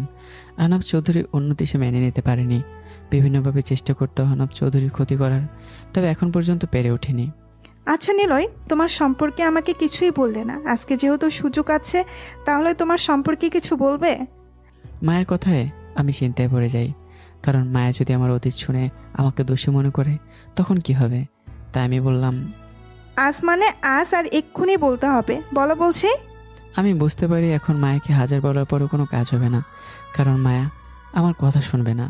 তাই আমি লম্বা একটা নিঃশ্বাস নিয়ে মায়াকে আমার অতীত বলতে শুরু করলাম। বলার পর আমি চোখ খুলে দেখি মায়ের চোখে পানি। তার মানে আমার অতীত শুনে মায়া কান্না করেছে। আমি কিছু বলতে যাবো তখনই মায়া আমার খুব কাছাকাছি চলে আসে। আমার গালে হাত দিতেই আমি চমকে মায়ের দিকে তাকাই। আমি বুঝতে পারছি না মায়া আমার সাথে কি করতে যাচ্ছে। মায়া হুট করেই আমার গালে চুমু দিয়ে বসে। আমি যেন আকাশ থেকে পড়ি, সাথে সাথে মায়ের থেকে সরে আসি। এতক্ষণে মায়ের ঘোর কাটে, নিচের দিকে তাকিয়ে থেকে বলে, সরি নিলয়, আমি বুঝতে পারিনি। আচ্ছা শোনো, অতীতে তোমার সাথে অনেক খারাপ হয়েছে, আর তাতে তোমার কোনো দোষ নেই, তাই কষ্ট পেও না। আমরা আছি তো তোমার সাথে। আচ্ছা, তোমার কোনো গার্লফ্রেন্ড আছে? মায়ের মুখে গার্লফ্রেন্ড কথাটা শুনে আমি যেন ভ্যাবাচাকা খেয়ে যাই।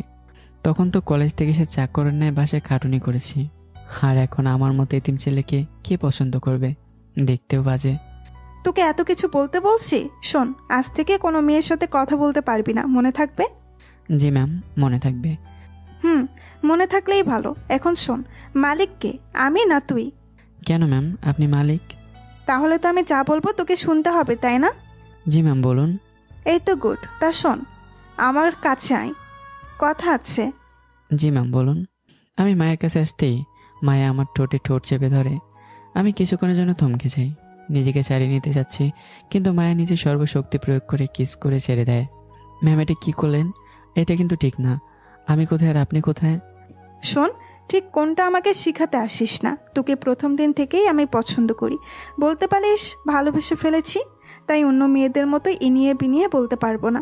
আমার মতো করে তোকে জানিয়ে দিলাম, আব্বুকে আমি দেখে নিব। শোন, তুই আমার, তাই কোনো মেয়ের দিকে তাকাতে পারবি না, বুঝতে পারছিস? মায়ের কথায় আমি তো হেব্বি খুশি, কারণ আমি মায়েকে সেই প্রথম দিন থেকে পছন্দ করতাম। তাই মায়ের কথায় শুধু মাথা নাড়াই। আরও বেশ কিছুক্ষণ থেকে আমরা দুজনেই চলে যাই। সকালবেলা খাবার খেয়ে আমি আর মায়ের ভার্সিটি চলে যাই। আমরা দুজন ভার্সিটি গিয়ে কালকের মতো আজকেও স্টুডেন্টদের দাঁড়িয়ে থাকতে দেখি, তবে ভার্সিটির প্রায় পিছনের দিকে। আমরা দুজনেই সেখানে গিয়ে দাঁড়িয়ে জানতে পারি এই শহরের সব থেকে টপ মাস্তান মাসুদকে ঠিক রকের মতোই মেরে ফেলে রেখে গেছে। মাসুদ হচ্ছে রাজের ডান হাত। লাশের সাথে ড্রাগসও পাওয়া গেছে অনেক। লাশ দেখে মায়ের শরীর খারাপ করবে বলে আমি মায়াকে নিয়ে চারুকলায় চলে আসি। দুজনে বসে এগুলো নিয়ে গল্প করছি। তখন মায়া বলে, নিলয়, জানো এই মাসুদ হচ্ছে এখানকার টপ মাস্তান। তাকে এখানকার সবাই ভয় পায়। দিনে দুপুরে মানুষ মেরে ফেলে রেখে যায়, তাকে কেউ কিচ্ছু বলতে পারে না। পুলিশও তাকে ভয় পায়। জানা যায় এই মাসুদ নাকি মাফিয়া রাজের ডান হাত। কিন্তু আজকে তাকেও কেউ এমন বিশ্রীভাবে মারলো। আমার কি মনে হচ্ছে জানো, আমাদের এখানে এমন কারো আগমন ঘটেছে যে রাজের মতো ভয়ঙ্কর মাফিয়ার থেকেও ভয়ঙ্কর। কারণ রাজের নাম শুনলেই মানুষ ভয়ে জড়ো হয়ে যায়। সেখানে রাজের ভাই রাজের লোকদের মেরে যাচ্ছে। মায়ের কথা আমি মনে মনে হাসতে থাকি। তখনই ভার্সিটিতে পুলিশের আগমন ঘটে। লাশটার কাছে কয়েকজন যায়। পুলিশ অফিসার সাইদ আমি আর মায়ের কাছে চারুকলায় আসে। এই ছেলে, তোমার নাম কি? মায়া আর আমি কথাটা শুনেই সামনে তাকে দেখে একজন পুলিশ দাঁড়িয়ে আছে। আমি মায়া পুলিশ অফিসারের সামনে গিয়ে বললাম, স্যার আমাদের বলছেন? হ্যাঁ, এই ছেলে, তোমার নাম কি? জি স্যার, আমার নাম নিলয়। তোমাকে আমার সাথে থানায় যেতে হবে।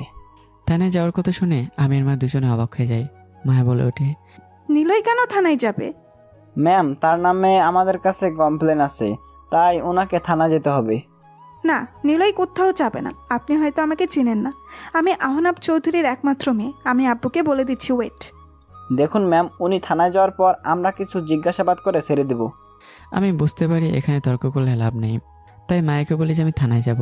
মায়ের কিছু বলতে গেলেও আমি চুপ করতে বলি। আমি মায়ের থেকে বিদায় নিয়ে পুলিশ অফিসারের কাছে চলে যাই। মায়া তাড়াতাড়ি করে আহনাব চৌধুরীর অফিসে চলে যায়।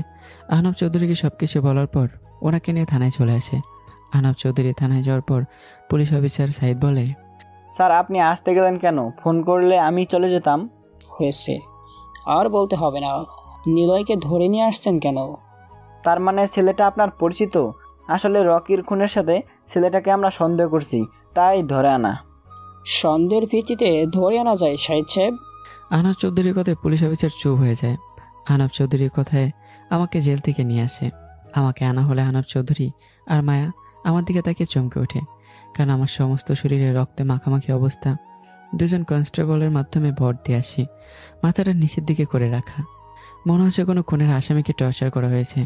আমার এই অবস্থা দেখে মায়াতে আহনাব চৌধুরীর সামনেই আমাকে সে জড়িয়ে ধরে কান্না করতে থাকে আর বলতে থাকে, নিলয় কথা বলো প্লিজ, কথা বলো। এত রক্ত কিভাবে? এই নিলয় কথা বলো প্লিজ। আব্বু, ওরা নিলয়কে কিভাবে মেরেছে? মেয়ের কথায় আহনাব চৌধুরীর চক্ষু লাল বর্ণ ধারণ করে। পুলিশ অফিসার সাইদকে থাপ্পড় মেরে বলতে থাকে, একজন নিরপরাধ ছেলেকে তুলে এনে এভাবে টর্চার করলে তোর চাকরি কিভাবে থাকে আমি দেখব। কথাগুলো বলে আহনাব চৌধুরী কাকে যেন কল দেয়। পুলিশ অফিসার সাইদ তো প্রায় কান্না করে দেওয়ার মতো অবস্থা, কারণ আকাশ সাহেবের কথাই তো আমাকে ধরে নিয়ে এসেছে। এখন কিভাবে আহনাব চৌধুরীর হাত থেকে বাঁচবে? পুলিশ অফিসার আহনাব চৌধুরীর পায়ে পড়ে যায়, কিন্তু আহনাব চৌধুরী আমার দিকে তাকিয়ে পুলিশ অফিসারকে মাফ করতে পারেনি। একটু পর থানায় একটা কল আসে আর বলে পুলিশ অফিসার সাইদকে সাসপেন্ড করা হয়েছে। পুলিশ অফিসার সাইদের ধারণা ছিল না যে এই সামান্য একটা ছেলেটার পিছনে এত বড় বিজনেসম্যান আহনাব চৌধুরীর হাত আছে। আহনাব চৌধুরী আমাকে এবং মায়াকে নিয়ে হাসপাতালে চলে আসে। ডাক্তার আমাকে একদিন বেড রেস্টে থাকার জন্য বলেছে। আহনাব চৌধুরীর মায়ের বাইরে দাঁড়িয়ে আছে। মায়ের দিকে তাকিয়ে দেখি মেয়েটার মুখে চিন্তার চাপ স্পষ্ট। তার মানে মেয়েটা শেষমেশ বডিগার্ডকে ভালোবেসে ফেললো। আহনাব চৌধুরী চিন্তার মাঝে মায়া প্রশ্ন করে বসলো, আব্বু, তুমি তো আমার খুশির জন্য আমাকে অনেক কিছু দিয়েছ, যাতে আমি খুশি থাকি, তাই না? হ্যাঁ দিয়েছি, কারণ তুই আমার একমাত্র মেয়ে, তোর খুশিতেই আমি খুশি। আব্বু, লাস্ট বারের মতো তোমার কাছে একটা জিনিস চাইবো, দিবে আমায়? কথা দিচ্ছি, আর কখনো বায়না করবো না। আচ্ছা বুঝলাম, তুই কি চাইবি আমি বুঝতে পেরেছি। যা, আমি মেনে নিলাম, তোর খুশিতেই আমি খুশি। তবে মা, খেয়াল করিস আমাদের জন্য নীলয় এভাবে মার খাচ্ছে, তবুও চলে যাস না। নীলয় অনেক ভালো মনের, চিন্তা করিস না। নীলয় সুস্থ হয়ে উঠুক, তোদের 4 হাত আমি এক করে দিব। এখন তো একটু হাসি দে। আহনাব চৌধুরীর কথায় মায়া তাকে জড়িয়ে ধরে। এভাবে যদি প্রত্যেক মা বাবা ধনী গরিব না দেখে তার সন্তানের পছন্দ অনুযায়ী বিয়ে দিত, তাহলে কতই না সৌভাগ্যবান হতো। এদিকে রাজ আকাশ সাহেবের সামনে গম্ভীরে বসে আছে, কারণ তার ভাইকে ও সাথে তার খুব কাছের ডানাত মাসুদকেও রকির মতো খুবই বিশ্রীভাবে মেরে ঝুলিয়ে রেখেছে। রাজের চোখ দিয়ে যে কোনো সময় অগ্নি বের হবে। নিজেকে কন্ট্রোল করার চেষ্টা চালিয়ে যাচ্ছে। তখন আকাশ সাহেবের কাছে ফোন আসে। ফোনটা হাতে নিয়ে দেখে পুলিশ অফিসার সাইদ কল দিয়েছে। অতি আগ্রহের সহিত ফোনটা ধরে জিজ্ঞাসা করে, সাইদ, কিছু জানতে পারলি? স্যার, আর জানা, আপনার জন্য আমার চাকরিটা চলে গেল। আমার বউ বাচ্চা না খেয়ে থাকবে এখন। মানে কি বলছিস, বুঝিয়ে বল। পুলিশ অফিসার সাইদ আকাশ সাহেবকে সবকিছু খুলে বলে। ফোন স্পিকারে ছিল, রাজও শুনতে পায়। তবে স্যার, একটা জিনিস লক্ষ্য করেছি, আর তা হলো আমরা যখন কোনো আসামিকে টর্চার করি তখন অনেক কান্নাকাটি করে ছেড়ে দেওয়ার জন্য। ছেলেটাকে যেভাবে মেরেছি, কোনো নির্দোষ কেউ যদি এর থেকে কম মারা হয় তাহলে দোষ না থাকা সত্ত্বেও স্বীকার করে নেবে। কিন্তু ছেলেটাকে মারতে মারতে 2 জন হাবিলদার হাঁপিয়ে গিয়েছিল, তবুও ছেলেটার মুখ থেকে হাসিটা পর্যন্ত সরাতে পারিনি। আমার মনে হয় ছেলেটার মাঝে নিশ্চয়ই কিছু আছে। পুলিশ অফিসার কথাগুলো বলে ফোনটা কেটে দেয়। রাজের মুখে বাঁকা হাসি বয়ে যায়। রাজের হাসি থেকে আকাশ সাহেবের কেমন জানি মনে হচ্ছে। রাজ বেশ চতুর, ছেলেরা তার ঘর থেকে হলে কি হবে, তাকে বেছে আবার কিনতেও পারবে। রাজ আকাশ সাহেবের দিকে তাকিয়ে বলতে লাগে, আহনাব চৌধুরী তোমার শত্রু, তার মানে আমারও। আর আহনাব চৌধুরীর বডিগার্ডকে মেরে ফেলতে হবে, কারণ যে একাই 20 জনকে শুইয়ে দেওয়ার ক্ষমতা রাখে, তার মানে সে সাধারণ কেউ হতে পারে না। আর যেদিন রকির খুন হয় সেদিন থেকে আমি আহনাব চৌধুরীর ও তার মেয়ের বডিগার্ডের ওপর নজরদারি লাগাই। তারা বলল আহনাব চৌধুরীর মেয়ের সাথে নাকি বডিগার্ডের সম্পর্ক আছে, তাই আহনাব চৌধুরী ও বডিগার্ডকে মেরে মেয়েটাকে আমাদের দাসী বানিয়ে রাখবো, সাথে চৌধুরী গ্রুপ অফ ইন্ডাস্ট্রি আমাদের হয়ে যাবে। হা হা হা। রাজের কথায় আকাশে খুশিতে বাকুম বাকুম করতে লাগে। হেব্বি বুদ্ধি দিয়েছে ছেলেটাকে। তা তাদের কিভাবে আর কখন মারবি তাই বল। কেন, পরশু দিনই সবার খেলা শেষ করব। ক্যাম্পাসেই সবার খেলা শেষ হবে। তুমি আহনাব চৌধুরীকে যেভাবেই হোক ক্যাম্পাসে আনবে। আমার সব লোক ক্যাম্পাস ঘেরাও করে রাখবে। পরশু দিন খেলা হবে, যা আজ পর্যন্ত কখনো হয়নি। সমগ্র ক্যাম্পাস রক্ত দিয়ে লাল করে দিব। হা হা। রাজ কথাগুলো বলে অট্টহাসিতে মেতে ওঠে। এদিকে আমাকে নিয়ে বাসায় যাওয়া হয়। আহনাব চৌধুরী তার স্ত্রীকে আমার এবং মায়ের বিষয়ে বললে তিনিও দ্বিমত পোষণ করেননি, কারণ তারা জানে যে আমি কেমন ছেলে। এভাবে দুদিন চলে যায়। আমি এখন পুরোপুরি সুস্থ। এর মাঝে বেশ কয়েকবার আহনাব চৌধুরীর ফোনে কল দিয়ে ভয় দেখানো হয়েছে। উনি আমার আর মায়ের জন্য বডিগার্ডও নিযুক্ত করেন। আমি না করায় সাপ বলে দিয়েছিল, তোমার কিছু হলে আমার মেয়েটাকে কে দেখে রাখবে। আমি আর কোনো জোর করিনি। আমি আর মায়া আজকে ভার্সিটি যাচ্ছি। দেখে বোঝা যাচ্ছে আমরা দুজনই খুব হ্যাপি। আমি আর মায়া ভার্সিটিতে প্রবেশ করার পরেই আমরা দুজন চারুলতায় গিয়ে আড্ডা দিই। তখনই আমাদের কাছে মায়ের ফ্রেন্ড তিশা আসে। কিরে দোস্ত, দুলাভাইকে পেয়ে আমাকে ভুলেই গেলি না? কয়েকদিন আসতে পারিনি, নানু বাড়িতে বেড়াতে গিয়েছিলাম। ক্যাম্পাসে আসার পর শুনেছি নিলয় ভাইয়ের উপর আবার অ্যাটাক হয়েছে। হ্যাঁ রে, আর বলিস না। যাই হোক, বাদ দে, আয় আড্ডা দিই। তোর সাথে অনেক দিন ধরে আড্ডা দিই না। মায়া, রাজের ডান হাত মাসুদকে নাকি খুবই বিশ্রীভাবে কে মেরে রেখেছে। অনেক বিশ্রী ভাবে। কেন, তুই জেনে কি করবি? আসলেই দোস্ত, যে রাজের লোককে এইভাবে মারতে পারে সে কোনো সাধারণ কেউ না। তাকে সামনে পেলে কিস করতাম। তিশার কথায় আমি ভীষণ খেলাম। মেয়ে বলে কি, এতক্ষণে তাদের আমার কথা মনে পড়লো। কথায় এতটাই মনোযোগ ছিল যে একটু সময়ের জন্য ভুলেই গিয়েছিল। মায়া আমাকে বলে, নিলয় আমাদের জন্য বাদাম কিনে আনবে প্লিজ। মায়ের কথায় আমি বাদাম কিনতে চলে যাই।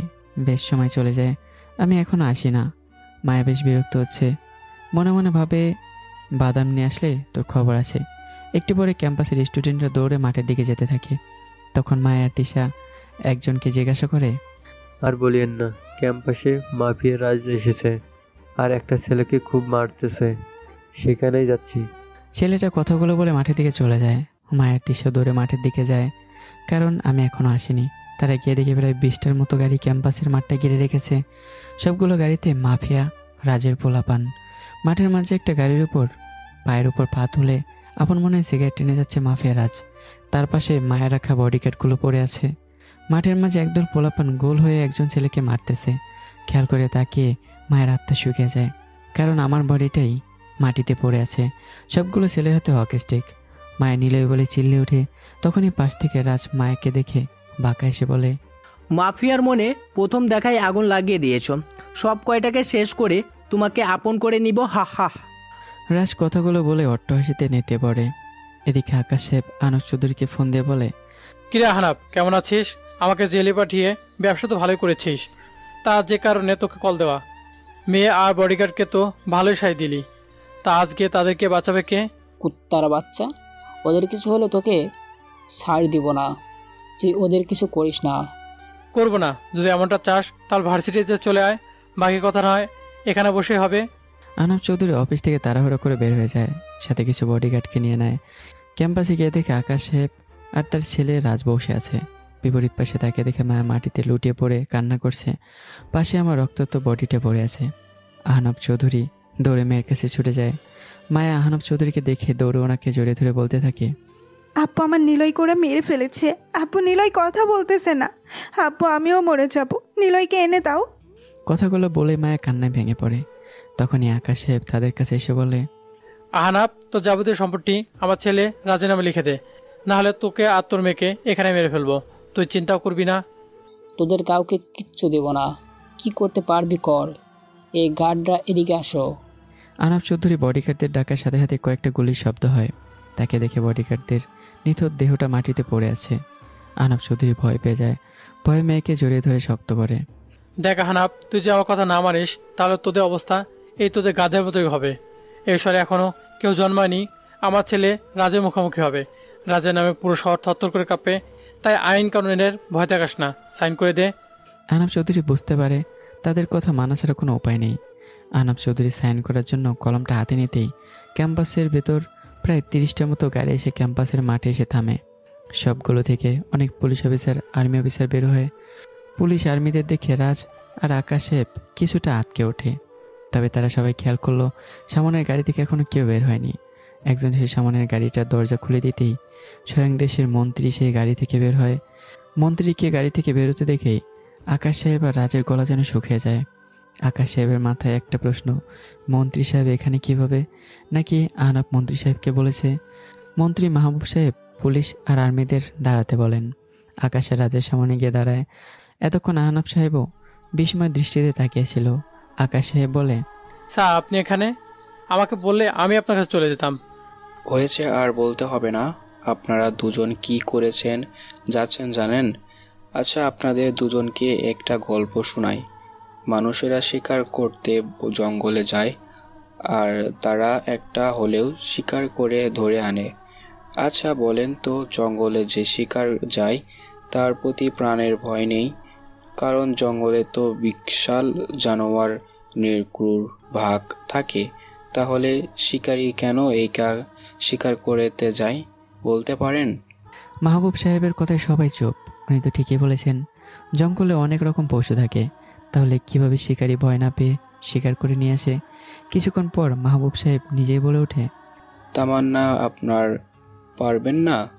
আমি বলেছি, কারণ এটা হলো শিকারী শিকার করার আগে জঙ্গলটা নিজের আওতায় করে শিকার করতে নামে। কারণ শিকারী জানে জঙ্গলে একটা অপেক্ষ ভুল করলেও মৃত্যু নিশ্চয়। তাই আহত রক্ষার জন্য শিকারী নিজের কাছে প্রয়োজনীয় জিনিস নিয়ে যায়। তাহলে কেন নিলয় এখানে পরে পরে মার খাচ্ছে? মাহবুব সাহেবের মুখে নিলয় নামটা শুনে সবাই অবাক। তবে মাহবুব সাহেবের কথাগুলো কারো বোধগম্য হচ্ছে না, তাই তিনি আবারও বলতে শুরু করেন, মাফিকিং রাজ মেয়ের পাচার, ড্রাগস, বিভিন্ন অসামাজিক কাজে জড়িত, তাই না? তুমি নিজে সবসময় বেশি চালাক মনে করো, তাই না? তোমার থেকে চালাক এখানে আছে। আর হ্যাঁ আকাশ সাহেব, আপনি আপনার পদ থেকে বের করব না, কারণ আপনাদের কাছে এমন একজন এখনো উপস্থিত আছে যে আপনাকে মৃত্যুর দূর পর্যন্ত এগিয়ে দিয়ে আসে, যার হক আপনাদের একটা সত্যি কথা বলতে চাই। যে ছেলেকে এভাবে বেধরমভাবে পিটিয়েছেন সে কোনো সাধারণ ছেলে না, সে হচ্ছে পৃথিবীর সব থেকে ভালো সব গুন্ডা, জুট, কারুটে, কুম্ফু, এক্সটেন্ট, হিয়ার্স DAWM রেঞ্জ, নিলয় আহমেদ। তার হাত থেকে আজ পর্যন্ত কেউ রেহাই পায়নি। মাফিয়া থেকে একজন সিভিল মানুষের মাফিয়ার বাংলাদেশে আশ্রয় নিয়েছিল, সে মাফিয়াকে মেরে প্রশংসিত হয়েছে। নিলয় আমাদের খুব কাছের, এখন ইবলিকে মেরে আসছিল। তখন ওকে বলেছিলাম, আমার কাছে কি চাও? নিলয় বলেছিল, আমি চাই আমার কাজে যাতে কেউ বাধা না দেয়, স্বয়ং আপনিও না। আজ আমি আমার জীবনের সাথে জড়িত একটা মিশনে যাব, তাই আমি চাই সম্পূর্ণ মিশনটা আমি একা করব, কোনো প্রশাসন আমাকে বাধা দিতে পারবে না। আচ্ছা তাহলে তাই হবে, তবে দরকার লাগলে অবশ্যই আমাকে জানাবে। আর শোনো, তোমাদের বলছি, তোমাদেরকে আজ কিভাবে মারা হবে জানি না, তবে বেঁচে থাকলে আমি দেখে আসব। আর হ্যাঁ আহনাব চৌধুরী, আপনার কোনো চিন্তা নেই, আপনি যাকে মেরে জামাই বানাতে চাচ্ছেন সে বড় বড় মাফিয়াকে নিয়ে মাটিতে দাফন করে দিয়েছে। আমাদের র এজেন্ট গর্ব নিলয় মাহমুদ। আজ আমি আসি। কথাগুলো বলেই মাহবুব সাহেব চলে যায়। আমার এমন ভয়ঙ্কর পরিষেবে রাজ, আকাশ সাহেব, আহনাব চৌধুরী, মায়াসহ সবাই বেশ চমকে আছে। এতক্ষণ আকাশ সাহেবের মুখে ছিল রাজের থেকে বড় কেউ নেই, এখন মনে হচ্ছে আমার কাছে রাজ কিছুই না। তাদের সকলের ভাবনার মাঝে একটা গম্ভীর কণ্ঠে আওয়াজ শুনতে পায়, পিপিলিকার পাখা গজায় মরিবার তরে, তাই তো পিপিলিকার ডানা ঝাপটিয়ে আকাশে ওড়ে, আকাশ থেকে পড়ে গিয়ে ডানা ভেঙে মরে। তারা সবাই তাকে দেখে আমি গাড়িতে হেলান দিয়ে সিগারেট টেনে আকাশের দিকে ধোয়া ছাড়ছি আর এই লাইনগুলো উচ্চারণ করছি। সারা শরীর রক্তে মাখা, রক্তের ফোঁটা চুল দিয়ে আছড়ে পড়ছে। এজন এক ভয়ঙ্কর মানব। তখন আমি রাজের দিকে তাকিয়ে আস্তে করে মুখটা বন্ধ করে মুখ দিয়ে একটা আওয়াজ করি, বুম। আমার মুখে আওয়াজটা সাথে সাথেই ক্যাম্পাসের বাইরে জঙ্গলের দিকে একটা বিকট শব্দ হয়। তারা সেদিকে তাকিয়ে আবারও ভয়ঙ্করভাবে আমার দিকে তাকায়, কারণ ক্যাম্পাসের পিছনে পুরোনো বাড়িটা ব্লাস্ট হয়ে গেছে, আগুন দাউ দাউ করে জ্বলতেছে। রাজের মাথা চক্কর দিতে শুরু করে, চিল্লিয়ে বলতে থাকে, আমার এতদিনের সব কিছু নষ্ট হয়ে গিয়েছে, আমি ধ্বংস হয়ে গিয়েছি, আমার সব শেষ। রাজ কথাগুলো বলে প্রায় চোখ মুখ লাল বর্ণ ধারণ করে। তখন আমি সিগারেট ছুঁড়ে একটা টান দিয়ে বলতে শুরু করলাম, ওই পুরোনো বাড়িতেই তোর যাবতীয় কালো জিনিস আছে, সেখানে সব কিছুর অ্যাঞ্জাম দিতি, ড্রাগস, গাঁজা, মেয়ে পাচার সহ যাবতীয় কাজ সেখানেই করতি। দেখ তোর সব কিছুই আজ ধ্বংস, তুই এখন রাস্তায় ফকির। কথায় আছে না, বাপ বাপকেও ছাড়ে না। আমার কথাগুলো রাজের কাছে কাটার মতো লাগে, তাই সে চিল্লিয়ে বলে ওঠে, তোকে আজ আমি জ্যান্ত কবর দিব। তুই আমার এতদিনের সব কিছু নষ্ট করে দিয়েছিস, তোর রক্ত দিয়ে গোসল করব। কথাগুলো বলে রাস্তার লোকদের ডাকে আমাকে মারার জন্য, কিন্তু আশ্চর্যের বিষয় হলো আমার মাঝে কোনোরূপ প্রতিক্রিয়া হলো না। আমি মনের সুখে সিগারেট টেনে যাচ্ছি। লোকগুলো যখন সামনাসামনি প্রায়, তখন আমি নিজের হাতকে পিস্তলের ন্যায় করে যার দিকে ইশারা করছি সেই মাটিতে লুটিয়ে পড়ছে। এক এক করে সবার নিতর দেহ মাটিতে পড়ে যায়, কপাল বেয়ে রক্ত পড়ছে। রাজ ভয় পেয়ে যায়, তার সবগুলো লোককে কে মারলো। রাজ একটু সামনে এগিয়ে লোকগুলোর দিকে তাকে দেখে কপাল থেকে গরম বুলেটের ধোয়া বেয়ে আসছে, তার মানে স্নাইপার দিয়ে কেউ অ্যাটাক করছে। এদিকে আমি উচ্চস্বরে আসতে থাকি আর আস্তে আস্তে বললাম, তোর মতো মাছিকে মারতে আমার 1 সেকেন্ডও লাগবে না, তাই না লাফিয়ে বাচ্চাদের মতো চুপ করে বসে পড়। এতক্ষণ আকাশ সাহেব চুপ করেছিল, কিন্তু এখন একটু সাহস নিয়ে আমাকে বলল, বাবা তুমি আমাদের পিছনে পড়ে আছো কেন? আমরা তো তোমার কোনো ক্ষতি করিনি, তাহলে তুমি আমাদেরকে কেন মারবে? আকাশ সাহেবের কথায় আমি হাসতে থাকলাম আর আস্তে আস্তে বলি, তুই থেকে বাবা হয়ে গেলাম আর তোরা কিছু করিস নি, তাই না? আজকে তোদের নিজের হাতে কুপিয়ে মারবো। আচ্ছা আমি কে তোদের বলে দিই, একটা গল্প শোনাই। আয়ান মাহমুদ গ্রুপ অফ ইন্ডাস্ট্রিজের নাম শুনেছি নিশ্চয়ই। সেখানকার চেয়ারম্যান ছিল আয়ান মাহমুদ, যে ছিল খুবই উদার মনের মানুষ, সবসময় গরিবদের পাশে থাকতেন। কিন্তু ওনার স্ত্রী যখন সন্তান সম্ভব ছিল, ডেলিভারির সময় সন্তান বেঁচে যায়, কিন্তু ওনার স্ত্রী মারা যায়। তখন থেকেই উনি ওনার আগত ছেলেকে চোখে চোখে রাখে। উনি সবসময় মনে করতেন ওনার স্ত্রীর শেষ স্মৃতি ওনার ছেলে। ভালোই চলছিল দিন, কিন্তু একদিন দুজন লোক আসে আয়ান মাহমুদের কাছে, এসে বলে ওনার স্ত্রীর দুঃসম্পর্কে রাত্রি হয়, কাজকর্ম নেই, তাই কাজকর্মের সন্ধানে আসছে। তখন আয়ান মাহমুদের দয়া হয়ে নিজের অফিসেই রেখে দেন দুজনকে। কিন্তু কথায় আছে না, লোভ কখনো মানুষের পিছু ছাড়ে না। ওই দুজনের মনেও লোভ বাসা বাঁধে। তারা চিন্তা করে কিভাবে সমস্ত সম্পত্তি নিজেদের নামে করে নেবে। এভাবে বেশ কিছুদিন চলে যায়। আয়ান মাহমুদ দুজন লোককে খুবই বিশ্বাস করত, আর এই বিশ্বাসের সুযোগ নেই তারা দুজন সমস্ত সম্পত্তি নিজেদের নামে লিখে নেয় এবং আয়ান মাহমুদ আর তার ছেলেকে বাড়ি থেকে বের করে দেয়। এই কষ্টটা আয়ান মাহমুদ নিতে পারেনি, চলে যায় ওনার আপন ভাইয়ের বাসায়। সেখানে ওনার ভাইকে সবকিছু বলে। তখন সে বলে, ভাইজান দুনিয়াটাই এমন, তুমি কোনো চিন্তা করো না, আমি কোনো উপায় বের করবই। এভাবে তোর সমস্ত সম্পত্তি তারা নিয়ে যেতে পারে না, তুমি কোনো চিন্তা করো না, ভাতিজাকে নিয়ে রেস্ট করো। এভাবে কিছুদিন যাওয়ার পর আয়ান মাহমুদ আর এই টেনশন নিতে পারেনি, প্রেশারে স্ট্রোক করে উনি না ফেরার দেশে চলে যায়, কিন্তু রেখে যায় ওনার ছেলেকে তার ভাইয়ের বাড়িতে। আস্তে আস্তে ছেলেটি সেখানে বড় হতে থাকে, কিন্তু পরে ছেলেকে খেয়ে এতদিন পালবে। চাচা আদর স্নেহ করলেও চাচি সহ্য করতে পারতো না, দিনের পর দিন অত্যাচার করত। যখনই চাচি ছেলেটাকে মারত, তখনই ছেলেটির চোখে অগ্নি দাউ দাউ করে জ্বলত। কারণ ছেলেটার এই অবস্থার জন্য একমাত্র 2 জন লোক দায়ী। ওই লোক 2টার জন্য আজ সে বাবাহারা। প্রতিদিন ছেলেটা ওই লোকদের মনে রাখত, একটা মুহূর্তের জন্য ভোলার চেষ্টা করেনি, মনে করত আর নিজের মাঝে হিংস্রতা পুষে রাখত। তা তোরা জানিস সে ছেলেটা কে, আর ওই লোক 2জনই বা কে? আমার কথাগুলো ক্যাম্পাসে সবাই মনোযোগ দিয়ে শুনছিল। রাজ আর মায়া বেশি মনোযোগ দিয়ে শুনছিল। আনাব চৌধুরী আর আকাশ সাহেবও চমকে আমার দিকে তাকিয়ে আছে। তখন আমি আবারও বলতে শুরু করলাম, সেই বিজনেসম্যান আয়ান মাহমুদের ছেলে আমি, নিলয় মাহমুদ। আর যেই 2 জন আমার বাবাকে খুন করেছে তারা হচ্ছে আকাশ খান আর আনাব চৌধুরী। যে তোদের এত বড় সম্পত্তি, এগুলোর আসল মালিক আমার বাবা আয়ান মাহমুদ।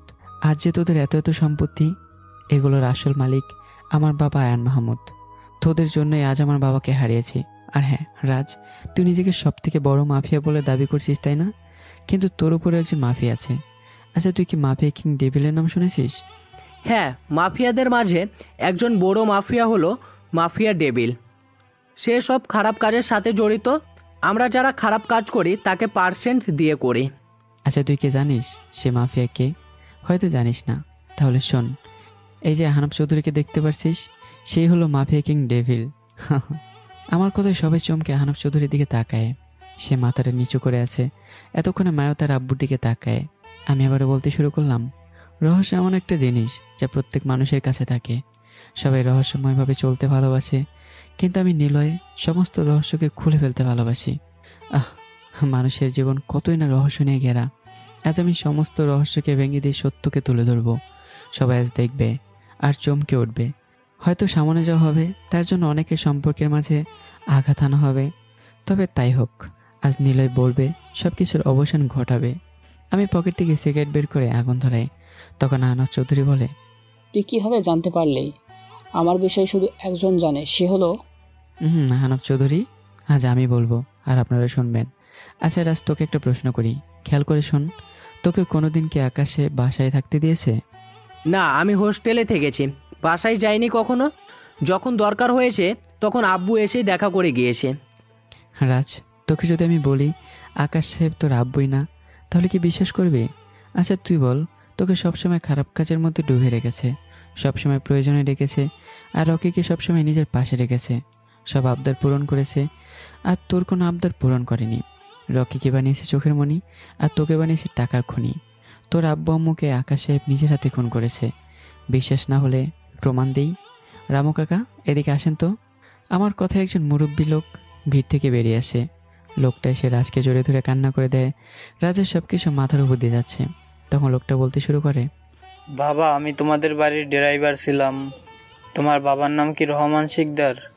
আর আকাশ সাহেব কি ওনার বন্ধু ছিল? প্রায় সময় তোমাদের বাসায় আসতো। একদিন যখন তোমাদেরকে নিয়ে ক্লাস থেকে আসছি, সেই দিন বাসায় গিয়ে দেখতে পাই আকাশ সাহেব তোমার আম্মু আব্বুকে খুন করেছে। পুরো বাড়ি রক্তে রঙিন। পাশে তোমার আব্বু আম্মুর নিথুর দেহ পড়েছিল। তোমাদের নিয়ে সেখান থেকে তাড়াতাড়ি চলে আসি, কিন্তু ওরা আমার খোঁজখবর নিয়ে আবার আমাকে ধরে ফেলে। আমি তাদের বুঝতে দেইনি যে আমি সব দেখেছি। পরে আকাশ সাহেব আমার কাছ থেকে তোমাদেরকে নিয়ে আসে। তবুও আমি তোমাদের খোঁজখবর নিতাম, কিন্তু তোমার সাথে কথা হয়ে উঠছিল না। তুমি আমায় মাফ করে দিও বাবা। লোকটার কথাগুলো শুনে রাজের পায়ের নিচ থেকে যেন মাটি সরে যায়। যাকে নিজের বাবা মনে করে, দিনের পর দিন তার জন্য খেটে খুঁটে নিজের জীবনকে নরকে পরিণত করেছে, সে মূলত তার বাবাই না, তাকে টাকার খনি হিসেবে ব্যবহার করেছে। রাজ আকাশ সাহেবের দিকে রক্তচক্ষে তাকিয়ে দৌড় দিয়ে কলার টান দিয়ে মাটিতে ফেলে দিয়ে মুখের মাঝে লাগাতার পাঁচ মারতে থাকে। মুখ দিয়ে গলগল করে রক্ত প্রবাহিত হচ্ছে। তুই আমার আব্বু আম্মুর খুনি, আর আমি কি না তোকে বড়লোক বানানোর জন্য নিজের জীবনটাই দিতে বসেছি? তোকে আজ আমি মেরেই ফেলবো। আর রাজ, এত তারা কিসের? এখনও তো আসল কাহিনী রয়ে গেছে। একটু ধৈর্য ধর, সব কিছু জানতে পারবি। কথাগুলো বলে আমি আস্তে আস্তে মায়ের সামনে গিয়ে দাঁড়াই। মায়ের গালে হাত দিয়ে বলতে শুরু করলাম, মায়া, তোমার অনেক সত্যি জানার আছে। হয়তো তুমি আমাকে বিশ্বাস নাও করতে পারো, কারণ তোমাকে এখন তোমার জীবনে চরম সত্যের দিকে এনে দাঁড় করাবো। সব কিছু তোমার উপর ছেড়ে দেব। তুমি যেটা ভালো বুঝবে সেটাই করবে। মায়া, আহনাব তোমার আব্বু না। আহনাব তোমার আব্বু আম্মুকে মেরে তোমাকে নিজের মেয়ে বানিয়ে বড় করেছে। নিলয়, এতক্ষণ যা বলেছ সব মেনে নিয়েছি। আমার আব্বু মাফিয়া, আমার আব্বু তোমার আব্বুকে খুন করে সমস্ত সম্পত্তি হাতিয়ে নিয়েছে, আর এখন বলছো আমার আব্বুই না? এটা কিভাবে বিশ্বাস করব বলো? আর তোমার কাছে কি প্রমাণ আছে আমার আব্বু তোমার আব্বুকে মেরে সম্পত্তি হাতিয়ে নিয়েছে? প্রমাণ দিতে পারবে কি আমার আব্বু মাফিয়া ডেভিল? জানতাম তোমার মতো বুদ্ধিমতী মেয়ে আমাকে এমন প্রশ্ন করবে। আচ্ছা তোমাকে একটা প্রশ্ন করি, আহনাব চৌধুরী কি তোমাকে তোমাদের বাড়ির পেছনে স্টোররুমের দিকে যাওয়ার জন্য দিত? মায়া চিন্তায় ভরে যায় কি উত্তর দেবে, কারণ আহনাব চৌধুরী মায়াকে ছোট থাকতেই স্টোররুমের আশেপাশেও যেতে দেয়নি। মায়া আমার দিকে তাকিয়ে উত্তর দেয়, না। কারণ কেন জানো মায়া? তোমার নিজের আব্বুকে আহনাব চৌধুরী স্টোররুমে বন্ধ করে রেখেছিল। আমি কথাগুলো বলার সময় ক্যাম্পাসে আরও 2টা গাড়ি প্রবেশ করে। প্রথম গাড়ি থেকে সাইফুল বের হয়ে আসে। সাইফুলকে পুলিশের পোশাকে দেখে সবাই অবাক, কারণ সবাই জানে সাইফুল ইউনিভার্সিটিতে পড়ে। মায়া, তিশা সবাই অবাক, আর অবাক হয়ে তাকিয়ে আছে। সবার অবস্থা দেখে আমি বললাম, সাইফুল ভার্সিটিতে ছদ্মবেশে ছিল। সে একজন পুলিশ অফিসার, আমাকে সাহায্য করার জন্যই আনা। আর সাইফুল আমার আগে থেকেই বন্ধু ছিল। তাদের কথার মাঝে সাইফুল গাড়ির দরজা খুলে দিতেই একজন আদি মানুষের মতো লোক বেরিয়ে আসে। সবাই লোকটাকে দেখে কেমন আটকে ওঠে, কারণ লোকটার মুখ ভর্তি দাড়ি, চুলকুলিয়া লম্বা লম্বা, একেবারে আদি মানুষ। সাইফুল লোকটাকে আমার আর মায়ের সামনে এসে দাঁড় করায়। লোকটা সামনে দাঁড়িয়ে মাথাটা নিচু করে রেখেছে। মনে হচ্ছে এই সূর্যের আলোকে উনি ভয় পাচ্ছেন। অনেক বছর ধরে ঘরবন্দি থাকার জন্য আলোকে সহ্য করতে পারছে না। আমি লোকটাকে উদ্দেশ্য করে বললাম, মারুফ সাহেব, সামনের দিকে তাকিয়ে দেখুন, আপনার সেই ছোট্ট মায়া আজ কত বড় হয়ে গেছে। দেখুন, আপনার সামনে দাঁড়িয়ে আছে। আমার কথা ওই লোকটা মায়ের দিকে অপলকভাবে তাকিয়ে আছে। চাহনির মাঝে মায়া ভরা। লোকটা আস্তে আস্তে মায়ের কাছে যায়, মায়াকে মা বলে রেখেই জড়িয়ে ধরে কান্না করে দেয়। বাহ নিলয়, বাহ! তোকে আমি আমার চামচা বানানোর জন্য সেদিন এনেছিলাম, কিন্তু তুই তো আমার সব কিছুই নষ্ট করে দিলি। তবে আমি জানতাম এমন কিছুই হবে, তাই আমিও প্রস্তুত নিয়ে এসেছি। তোরা সবাই বের হয়ে আয়। আহনাফ চৌধুরীর কথা শুনে ক্যাম্পাসের সব দিক থেকে ছেলে পেলে পুরো ক্যাম্পাস ঘেরাও করে নেয়। আপু, তুমি? হ্যাঁ রে, নিলয়া দেখুন ঠিকই বলেছে। আমি তোর আব্বু নই, তোর আব্বু মারুফ সাহেব। আমি তোকে ছোট থাকতে বড় করি, কারণ মারুফের সব সম্পত্তি তোর নামে লেখা। আর তোকে যদি ছোট সময় মেরে ফেলতাম তাহলে সমস্ত সম্পত্তি সরকারের কাছে চলে যেত। তাই তোকে এতদিন আদর স্নেহ বড় করি। এই সামনে তোর জন্মদিন, তোর সমস্ত সম্পত্তি আমার নামে করে নিতাম, কিন্তু মাঝখান থেকে নিলয় সব নষ্ট করে দিল। আমি তো স্টোর রুমে তালা দিয়ে রেখেছি, তাহলে নিলয় মারুফকে কিভাবে পেল? পাপীরা যতই পাপ করুক, একটা সময় তারাও ফেসে যায়। সেম তুইও আহনাফ চৌধুরী। বেশ কিছুদিন আগে কি মনে করে তোদের বাড়ির পেছনে স্টোর রুমের দিকে যাই। আসার সময় কারো আর্তনাতে থমকে যাই। আরও কাছে গিয়ে জানতে পারি কোনো মানুষের। তখন জানালা দিয়ে টপকে ভেতরে গিয়ে মারুফ সাহেবের শিকল দিয়ে বাঁধা অবস্থায় দেখতে পাই। একটু আশ্চর্য হই, কারণ একজন মানুষকে কিভাবে বেঁধে রাখলো ঘরের ভেতরে এতটা ভয়ঙ্কর। ক্ষণিকের জন্য মনে হলো এটা বাংলাদেশের আয়না ঘর। তারপর আস্তে আস্তে মারুফ সাহেবের কাছ থেকে সব কিছু জানতে পারি। আসলেই একটা কথা আছে না, পাপ বাপকেও ছাড়ে না। এটাই হলো তোর সাথে, মিস্টার আহনাফ চৌধুরী। বাহ, তোর বুদ্ধির প্রশংসা করতে হয়। তবে একটা কথা কি জানিস, তুই এখনো বাচ্চাই রয়ে গেলি। তোর আব্বুর সমস্ত সম্পত্তি আমরা নেইনি, আর তোর আব্বুকেও আমরা মারিনি। আর তোর আব্বু স্ট্রোক করে মারা গেছে, কে বলেছে তোকে? তোর আব্বুকে খুন করা হয়েছে। তবে তুই বললি আমি মাফিয়া কিং ডেভিল। আরে, আমাকে আর একজন মাফিয়া কিং ডেভিল বানিয়েছে। আমরা সবাই তার আন্ডারে কাজ করি। তাকে খুঁজতে যাস না, তাহলে তুইও এমনিতেই মারা পড়বি। দূরে থাক তার থেকে, এতেই তোর মঙ্গল। আহনাফ চৌধুরীর কথার মাঝে আকাশে বলে ওঠে, আমরা তো সম্পত্তি কিছুটা নিয়েছি, এটা আমরা স্বীকার করি। তবে তোমার আব্বুর মৃত্যুতে আমরা শোকাহত, আর আমরা আমাদের ইচ্ছাতে তোমার আব্বুর সাথে বেইমানি করিনি। তার জন্য আমাদের বড় অঙ্কের টাকা দেওয়া হয়। তোমার আব্বুর সমস্ত সম্পত্তি হলো তোমার। কথাটা বলার আগে কোত্থেকে যেন দুটো বুলেট এসে আহনাফ চৌধুরী ও আকাশ সাহেবের কপাল বরাবর লাগে। তারা দুইজনই মাটিতে লুটিয়ে পড়ে। আমি তাকে দেখি একটা মোটরসাইকেলে দুইজন মুখোশধারী লোক এসে গুলি করে মোটরসাইকেল নিয়ে চলে যাচ্ছে। আমি পিস্তলটা হাতে নিয়ে গুলি করতে যাব, এমন সময় রাজ আমাকে ধাক্কা দিয়ে ছিটকে ফেলে দেয়। আমি মাটিতে মুখ থুবড়ে পড়ে যাই। সবাই হতভম্ব হয়ে যায়, কারণ একটা গুলি এসে আমার শরীর ভেদ করে দিত। কিন্তু রাজ আমাকে ধাক্কা দিয়ে ফেলে নিজে গুলির শিকার হয়। রাজের কাঁধ বরাবর গুলিটা এসে লাগে। আমি মাটি থেকে উঠে দৌড়ে এসে রাজকে ধরি। আমার চোখে আতঙ্ক, কারণ আজ রাজ না থাকলে রাজের জায়গায় আমি থাকতাম। আমি না তোর শত্রু, তাহলে বাঁচালি কেন? আমি মরলে তো তোর ভালোই হতো। তোর জায়গায় তুই থাকতি, কেউ বাধা দেওয়ার থাকতো না। নিলয়, আমি অনেক খারাপ কাজ করেছি রে। তবে জানিস, সব সময় চিন্তা করেছি আমার ফ্যামিলিকে ভালো রাখার। আমি সব সময় আলাদা থেকেছি, সবার আড়ালে। সেই ছোট থেকে আকাশ আমাকে আড়ালে রেখেছে, আমাকে এই পথ নিতে বাধ্য করেছে। তাদের জন্য কি না করেছি। আর আজ সত্য জানলাম, আকাশ সাহেব আমার আব্বুই না, আর আমি তাদের জন্য নিজেকে তিলে তিলে শেষ করে দিয়েছি। আমি আর খারাপ হতে চাই না। নিলয়, আমাকে একটা সুযোগ দে। তোর আব্বুর খুনিকে ধরার জন্য আমিও তোর সাথে থাকবো। একটাবার সুযোগ দে ভাই। রাজের কথায় আমার চোখে পানি চলে এসছে, কারণ আমি রাজের চোখে করুণা দেখতে পাচ্ছি। আজ রাজ সত্যি আহত। যাকে নিজের সব মনে করেছে সে তাকে ব্যবহার করেছে। আমি রাজকে আর কোনো কথা বলার সুযোগ দিইনি, টান দিয়ে বুকের মাঝে নিয়ে নেই। রাজ, আজ থেকে তোকে আমি আমার ভাইয়ের জায়গায় দিলাম। আশা করি তুই আমার ভরসা নষ্ট করবি না। আমি খারাপ হতে পারি, তবে অদা নষ্ট করি না। আমি কথা দিলাম তোর ভরসা নষ্ট করব না। আমি রাজকে ছেড়ে দিয়ে সাইফুলকে বলি রাজকে হসপিটালে নিয়ে যেতে, আর বাকি গার্ডদের বলি চলে যেতে। সাইফুল আমাকে কিছু বলতে গিয়েও বলেনি, কারণ আমি সাইফুলকে ইশারা দিয়ে চলে যেতে বলেছি। সাইফুল মায়ের আব্বুকে, রাজকে, বাকিদেরকে নিয়ে ক্যাম্পাস ত্যাগ করে। এখন ক্যাম্পাস পুরো ফাঁকা, গোলাগুলির জন্য ক্যাম্পাসে সবাই পালিয়েছে। আমি তো আস্তে করে উঠে সামনে থাকা রমণীর কাছে যাই, হাঁটু ভাঁজ করে বলতে শুরু করি, ছোট সময় থেকে অবহেলা নামক মহামারীর কাছে নিজেকে আত্মসমর্পণ করেছি। ভালোবাসা নামক কোনো কিছুই পাইনি।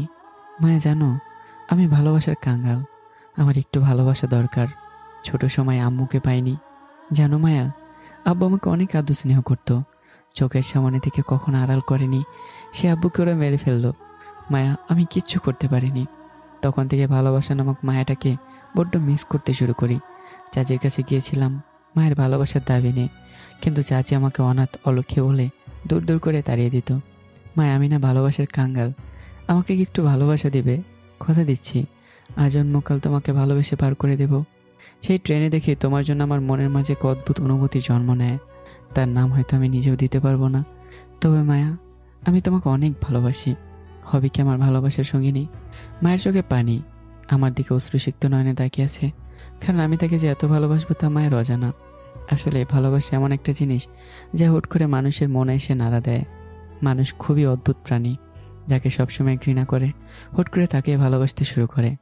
একটা গান আছে না, মেয়েদের মন বোঝা নয় রে নয় সোজা। এই গানটা উল্টে এমন হলেও পারত, মানুষের মন বোঝা নয় রে নয় সোজা। মায়া হাঁটু ভাঁজ করে আমাকে জড়িয়ে ধরে, সারা মুখে অজস্র চুমু দিয়ে ভরিয়ে দিচ্ছে। মনে হচ্ছে অনেক যুগ ধরে ভালোবাসার ক্ষুধার্ত। আমি মুসকে মুসকে হাসি দিয়ে উড়িয়ে দিচ্ছি। আজ আমার ভালোবাসা পূর্ণতা পেল। বস, আপনি যেভাবে বলছেন সেভাবেই করেছি, কিন্তু নিলয়কে মারতে পারিনি। নিলয়ের জায়গায় মাফিয়াটা চলে আসে। তোদের দিয়ে ঠিক করে একটা কাজও হয় না। নিলয়ের শ্রাবণ শক্তি হরিণের ন্যায়, আর ঘ্রাণ শক্তি পিঁপড়ের ন্যায়। অবশ্যই ঘ্রাণ শুকতে শুকতে আমার পর্যন্ত এসে যাবে। তোদের আসার দরকার নেই, তোরা অন্য কোথায় চলে যা। নিলয় তোদের খোঁজ করতে করতে অবশ্যই চলে আসবে। কথাগুলো বলে আগন্তুকটা কল কেটে দেয়। এমন সময় একজন মহিলা এসে ঘরে প্রবেশ করে। মহিলাটি লোকটার উদ্দেশ্যে বলতে লাগে, কথায় আছে না, পাপ বাপকেও ছাড়ে না, তোমার এমনটাই হবে। ছেলেটাকে কতই না কষ্ট পেতে হয়েছে, কাউকে ছাড়বে না। যদি শুনে তুমি তার আব্বু খুনি, তাহলে তোমাদেরকেও ছাড়বে না। সত্যের জয় অবশ্যই হবে। কথাগুলো বলে মহিলাটি ঘর থেকে বের হয়ে যায়। লোকটা চেয়ারে হেলান দিয়ে সিগারেট টান দিয়ে বসে চিন্তা করতে থাকে, আমাকে সে তার আব্বুর সাথে মেরে ফেলতো, কিন্তু আমার আব্বু অর্ধেক সম্পত্তি আমার নামে করে দেয়। যদি আমাকে ছোটবেলায় মেরে ফেলতো তাহলে সব সম্পত্তি সরকারি ফাউন্ডেশনে চলে যেত, তাই আমাকে বাঁচিয়ে রাখা।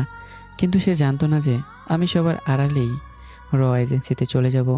আমি যে র এজেন্সিতে তা সে আজকে জানতে পারে। আমার সম্পর্কে সব কিছু জেনে কেঁপে ওঠে। এখন তার মনে হচ্ছে দুধ দিয়ে কালসাপ পুষে নিত। আগন্তুক আর ভাবতে পারছে না।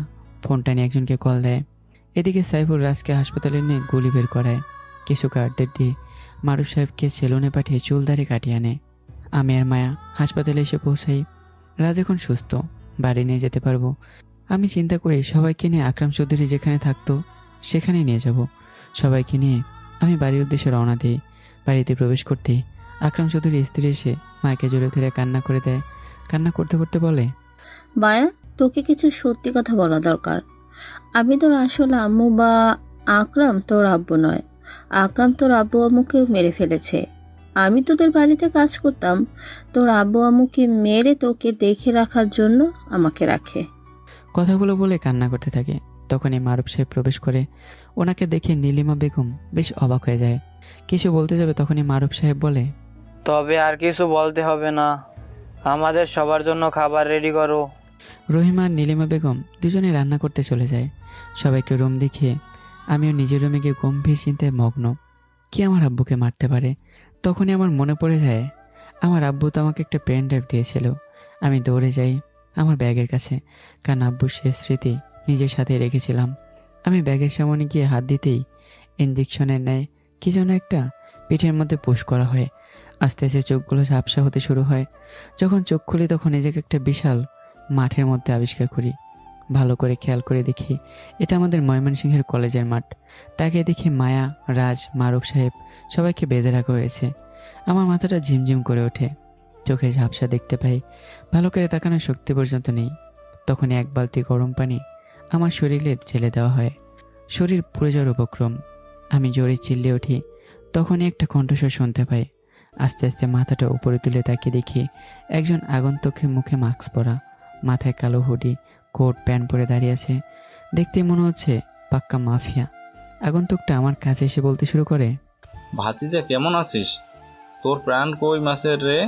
এত লোক লাগানোর পরও তুই দিব্য আমার পর্যন্ত পৌঁছে গেলি। কিন্তু আজ তোকে মরতেই হবে। তোকে বাঁচিয়ে রাখলে আমার নিজের ক্ষতি। কখনো শুনেছিস একই জঙ্গলে দুজন রাজা থাকে?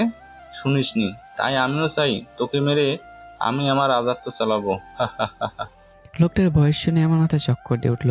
কারণ বয়সটার কারণা আমার এই আপন চাচা আকরাম সাহেবের কণ্ঠস্বর। তার মানে সবকিছুর পেছনে চাচাই ছিল। আমি কাঁপা কাঁপা কণ্ঠে বললাম, চাচা, চাচু তুমি? ওরে বাপ, আমি সব কিছুর মাস্টার মাইন্ড। কি করতাম বল? তোর আব্বুকে না মারলে আমি কিভাবে সম্পত্তি পেতাম? আচ্ছা শুন, তোকে গল্পটা বলি। শফিউল নামের একজন লোকের সুখের সংসার ছিল। লোকটা একজন বড় বিজনেসম্যান ছিল। লোকটা তার স্ত্রীকে খুব ভালোবাসতেন। তাদের সুখের সংসার খুব ভালোভাবেই চলছিল। লোকটার ঘর আলো করে তার একটা ছেলে সন্তান হয়। ছেলেটার নাম দেওয়া হয় আয়ান মুহাত। কিন্তু তাদের সুখের সংসার বেশি দিন টিকেনি। শাফিউল সাহেবের স্ত্রী ক্যান্সার ধরা পড়ে। দেশ বিদেশে ঘুরেও লাভ হয়নি। শেষ সময়ে ওনার স্ত্রী ছেলে আয়ানকে দেখে রাখার জন্য শফিউল সাহেবকে বলে আবার আরেকটা বিয়ে করতে। তখন উনি ওনার বিধবা বিয়ে করে। ওনার প্রিয় একজন ছেলে ছিল। জানিস ছেলেটাকে? সবাই আকরাম সাহেবের কথায় তার দিকে তাকিয়ে আছে। আমি মাথাটা নিচু করে রেখেছি। আকরাম সাহেব আবারও বলতে শুরু করে, ছেলেটার কেউ না, আমি ছিলাম। আকরাম সাহেবের কথায় সবাই বিস্মিতভাবে তাকিয়ে থাকে। তাদের মাথায় কিছুই ঢুকছে না। তবে আমার আস্তে আস্তে সব পরিষ্কার হতে থাকে। শফিউল সাহেব আয়ানকে খুব ভালোবাসতেন। তার সাথে আমার মাও তাকে আমার থেকেও বেশি ভালোবাসতো। এগুলো আমার একদম সহ্য হতো না। আয়ানের আসল মা মারা গেছে, তা আয়ান কখনো জানতেই পারেনি। তবে একদিন আম্মু আমাকে রুমে নিয়ে সব কিছুই বলে। তখন থেকে চিন্তা করতে থাকি কিভাবে আয়ানকে রাস্তা থেকে সরানো যায়। কারণ শফিউল সাহেবের সব সম্পত্তি আয়ানের নামে করে দিয়েছিল। আর আমি সৎ ছেলে, তাই আমাকে উনি একটা কোম্পানি দেয়। আমি আয়ানকে খুব হিংসা করতাম, তবে তাকে কখনো বুঝতে দেইনি। তাই চিন্তা করি একজন একজন করে সবাইকে মারব। তার জন্য একদিন আমাদের গাড়ির ব্রেক কেটে দেই, যেটা করে আয়ান কলেজে যেত। কিন্তু আম্মু আর শফিউল সাহেব ওই দিন আয়ানের গাড়িটাই শপিং করার জন্য বেরিয়ে নিয়ে যায়, যার ফলে ব্রেক ফেল করে ওনারা ওই দিন মারা যায়। উনি অনেক কেঁদেছিল, কারণ যতই হোক আমার আম্মুও ছিল। তবে সব রাগ আয়ানের উপর যায়। যেখানে তার মা মারার কথা সেখানে আমার আম্মু মারা গেল। সেদিন থেকে চুপ থাকি। আস্তে আস্তে সময় যেতে থাকে।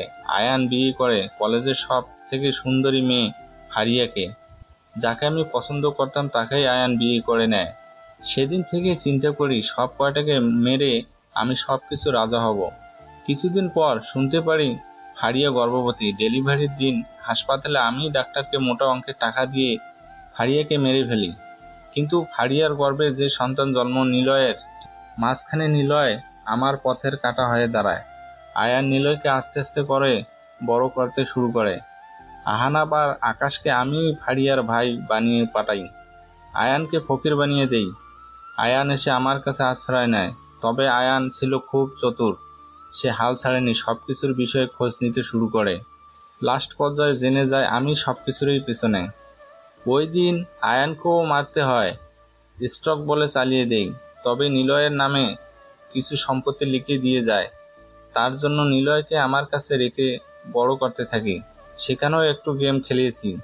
রাধিকাকে দিয়ে আমি নিলয়ের মার খাওয়াতাম, যাতে নিলয় আমার কথা মেনে চলে আর আমাকে বিশ্বাস করে। কিন্তু রাধিকা ছিল খুব নরম মনের। সে নিলয়কে মেরে আবার যখন নিলয় ঘুমিয়ে যেত তখন মলম লাগিয়ে দিত। মারার জায়গাগুলোতে সম্পত্তি লিখে নেওয়ার পর রুহনিকে দিয়ে গেম খেলে নিলয়কে বের করে দেই। রুহনি করতে চায়নি, বাধ্য হয়ে করেছে। তবে নিলয় যে RAW তা জানতাম না। যাই হোক, এখন নিলয়ের সাথে সাথে বাকিদের শেষ করে দিতে হচ্ছে। হা হা হা। আমার চাচার কথা শুনে আমি তো অবাক। কত সুন্দর করে গেম খেললো আমারই সৎ চাচা, যাকে আমি সবচেয়ে আপন মনে করতাম সেই সৎ। আর আমার সব কিছু কেড়ে নেওয়ার মানুষ বের হলো, আর যাদের ঘৃণা করতাম তারাই আপন বের হলো। তার মানে রোহানি আর রাধিকা চাচি নির্দোষ। বাহ, দুনিয়াটা কতই অদ্ভুত। যাকে আপন ভাবা হয় সেই বের হয় শত্রু, আর যাকে শত্রু ভাবা হয় সেই হয় আপন। আমি উচ্চস্বরে হাসতে থাকি। হাসতে হাসতে বললাম, বাহ চাচা, তোমার মাস্টার প্ল্যানিং অসাধারণ। তবে ছোট্ট একটা ভুল করে ফেলেছ। ভুলটা হচ্ছে সাইফুল তোমার গুপ্তচর, তা আমি জানতে পেরে গিয়েছিলাম। আর আমার যাবতীয় খবর সাইফুলই তোমাকে দিত। আমি জানতে পারলাম কিভাবে, তাই তো? রাতে যখন আমি নিজের ঘরে যাই তখন একজনের ফিসফিস করে আলাপ শুনতে পাই। ফলো করে দেখি সাইফুল কার সাথে জানি কথা বলছিল। কান পেতে শুনতে পাই আজকে রাতে আমাদেরকে কার কাছে জানি নিয়ে যাবে। তখনই আমি আমার লোকদের মেসেজ দিয়ে রাখি। আমার কথায় চাচার চোখ রক্তবর্ণ হয়ে যায়। তিনি চিল্লিয়ে বলেন, তোকে আজ আমি মেরেই ফেলবো। কথাটা বলে তার লোকদের ইশারা করে আমাকে মারার জন্য আসতে আমি নিজের সর্বশক্তি দিয়ে রশির মধ্যে টান দিয়ে হাত খুলে ফেলি। হিরো স্টাইলে এক একজনকে মাটিতে লুটিয়ে দিচ্ছি। বাকি কয়েকজন বন্দুক বের করে গুলি করতে যাবে, এমন সময় সবাই মাটিতে লুটিয়ে পড়ে। আকরাম সাহেব দেখে পুরো মাঠে কমান্ডো দিয়ে ভরে গেছে, পালানোর কোনো সুযোগ নেই। তবুও আকরাম সাহেব দৌড় দেওয়ার সাথে সাথেই আমি আকরাম সাহেবের পায়ে গুলি করি। একে একে সবার বাঁধন খুলে দেওয়া হয়। মায়ের বাঁধন খোলার সাথে সাথে দৌড়ে এসে আমাকে জড়িয়ে ধরে। আমি সবাইকে ইশারা করে নিয়ে যেতে বলি। মায়াও চলে যায়। আমি একজনকে ইশারা করতেই সাইফুলকে নিয়ে আসা হয়। দেখে বোঝাই যাচ্ছে বেতরকভাবে পেটানো হয়েছে। আমি সাইফুলকে বললাম, তোকে নিজের ভাইয়ের মতো দেখতাম, আর তুই কি করলি? আমার সাথে বেইমানি করলি? যা, তোকে ছেড়ে দিলাম, চলে যা এখান থেকে, আর কখনো আমার সামনে আসিস না। আমার কথায় সাইফুল খোঁড়াতে খোঁড়াতে চলে যায়, কারণ তার বলার কিছুই নেই। সে নিজে অনুতপ্ত। বেইমানি করার পরেও যে ছেড়ে দিয়েছি এটাই অনেক। আমি আকরাম সাহেবকে বললাম, তোমাকে আমি আমার জীবনের আইডল মনে করতাম, আর সেই তুমি কেনা আমার সব কিছু কেড়ে নিয়েছ। তোমার কোনো মাপ নেই। কথাগুলো বলেই আমি একজন কমান্ডোকে ইশারা করতেই আকরাম সাহেবকে টেনে হেঁচড়ে নিয়ে যায়। আমি বাসায় চলে যাই। সেখানে গিয়ে দেখতে পাই রাধিকা বেগম দরজার সামনে দাঁড়িয়ে আছে, আর বাকি সবাইকে নিয়ে এখানে আসা হয়। আমাকে দেখে রাধিকা বেগম ঝাপটে ধরে কান্না করে দেয়। আমার মনে কোনো অভিযোগ নেই, কারণ সব কিছু এখন আমার জানা। রোহানি এসে আমার কাছে মাপ চায়, আমি তাকে মাপ করে দেই।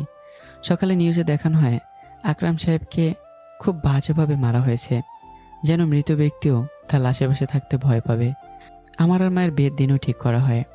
আজকে আমার বাসর রাত। রাজের সাথে আড্ডা দিচ্ছি, তখন রাজ বলে, নিলয়, যা, তোর মায়া তোর জন্য বসে আসে। তোকে আর বসিয়ে রাখবো না। কয়েকদিন পর আমিও আমার মায়াবতীকে বিয়ে করে নিব। মাফিয়াগিরির চক্করে তাকে অনেক কষ্ট দিয়েছি। তোর মায়াবতী আছে? নাম কি বল? তার নাম হলো জান্নাত।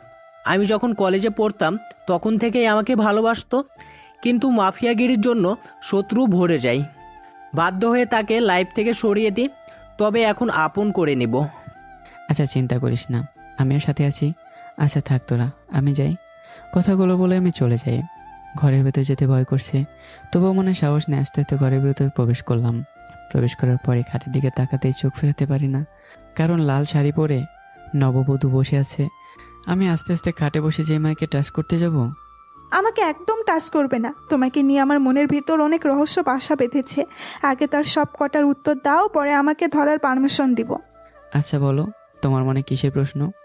তুমি এই বয়সে এজেন্সিতে কিভাবে? আর তোমার জন্য মন্ত্রী সাহেবই বা আসলো কেন? আর এত ভালো ফাইটার্স কিভাবে হলে? আচ্ছা তাহলে শোনো, আমাদের কলেজে একবার অনুষ্ঠানে মন্ত্রী সাহেবকে ইনভাইট করা হয়। উনি আসার পর যখন স্টেজে ভাষণ দিচ্ছিল তখন আমি ছিলাম অনুষ্ঠানে। একটা বিল্ডিংয়ের উপর চোখ আটকে যায়। একজন লোক স্নাইপার নিয়ে মন্ত্রী সাহেবকে মারার জন্য বসেছিল। যখন গুলি করবে তখন আমি মন্ত্রী সাহেবকে ধাক্কা দিয়ে সরিয়ে দিই। বাঁচানোর জন্য মন্ত্রী সাহেব আমাকে বলেছিল যা চাই তাই দেবে। আমি তখন কিছু চাইনি, ফলে উনি কার্ড দিয়ে বলেছিল আমার যদি কখনো প্রয়োজন হয় তাহলে যেন ওনার পার্সোনাল নাম্বারে যোগাযোগ করে। আর রইল ফাইটার্স, আমার আব্বুর বন্ধু উনি সব ফাইটিং পারে, কুংফু, ক্যারাটে, সব ধরনের।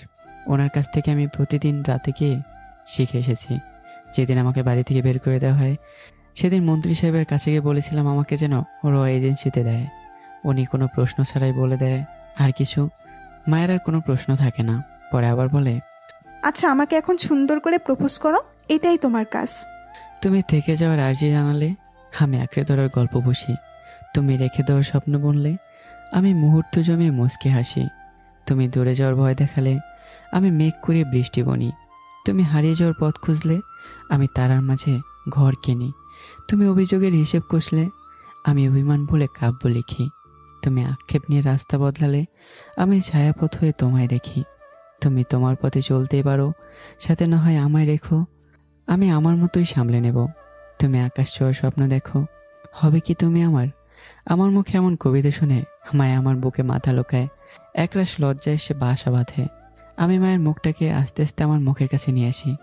মায়ের ঠোঁট অসম্ভব রকম কাঁপছে। আমি মায়ের ঠোঁটের দিকে তাকিয়ে অন্য রাজ্যে চলে যাই, 4 ঠোঁট এক করে দেই। মায়াও রেসপন্স দিতে শুরু করে। মায়ের রেসপন্স পেয়ে আমি যেন উন্মাদ হয়ে যাই। মায়াকে আষ্টে পিষ্টে জড়িয়ে ধরি, খাটে শুয়ে দিই। তখনই মায়া বলে, আরে আরে কি করছো, সবাই দেখছে তো? কে দেখছে? কে আবার? তোমার পাঠক পাঠিকাগণ। আমি তো ভুলে গিয়েছি। আপনারা যান, সবাই কাজে যান, আর আমাদেরকে আমাদের কাজ করতে দেন। ভালো থাকবেন, সুস্থ থাকবেন। নতুন গল্পে আবারও দেখা হবে। আল্লাহ হাফেজ।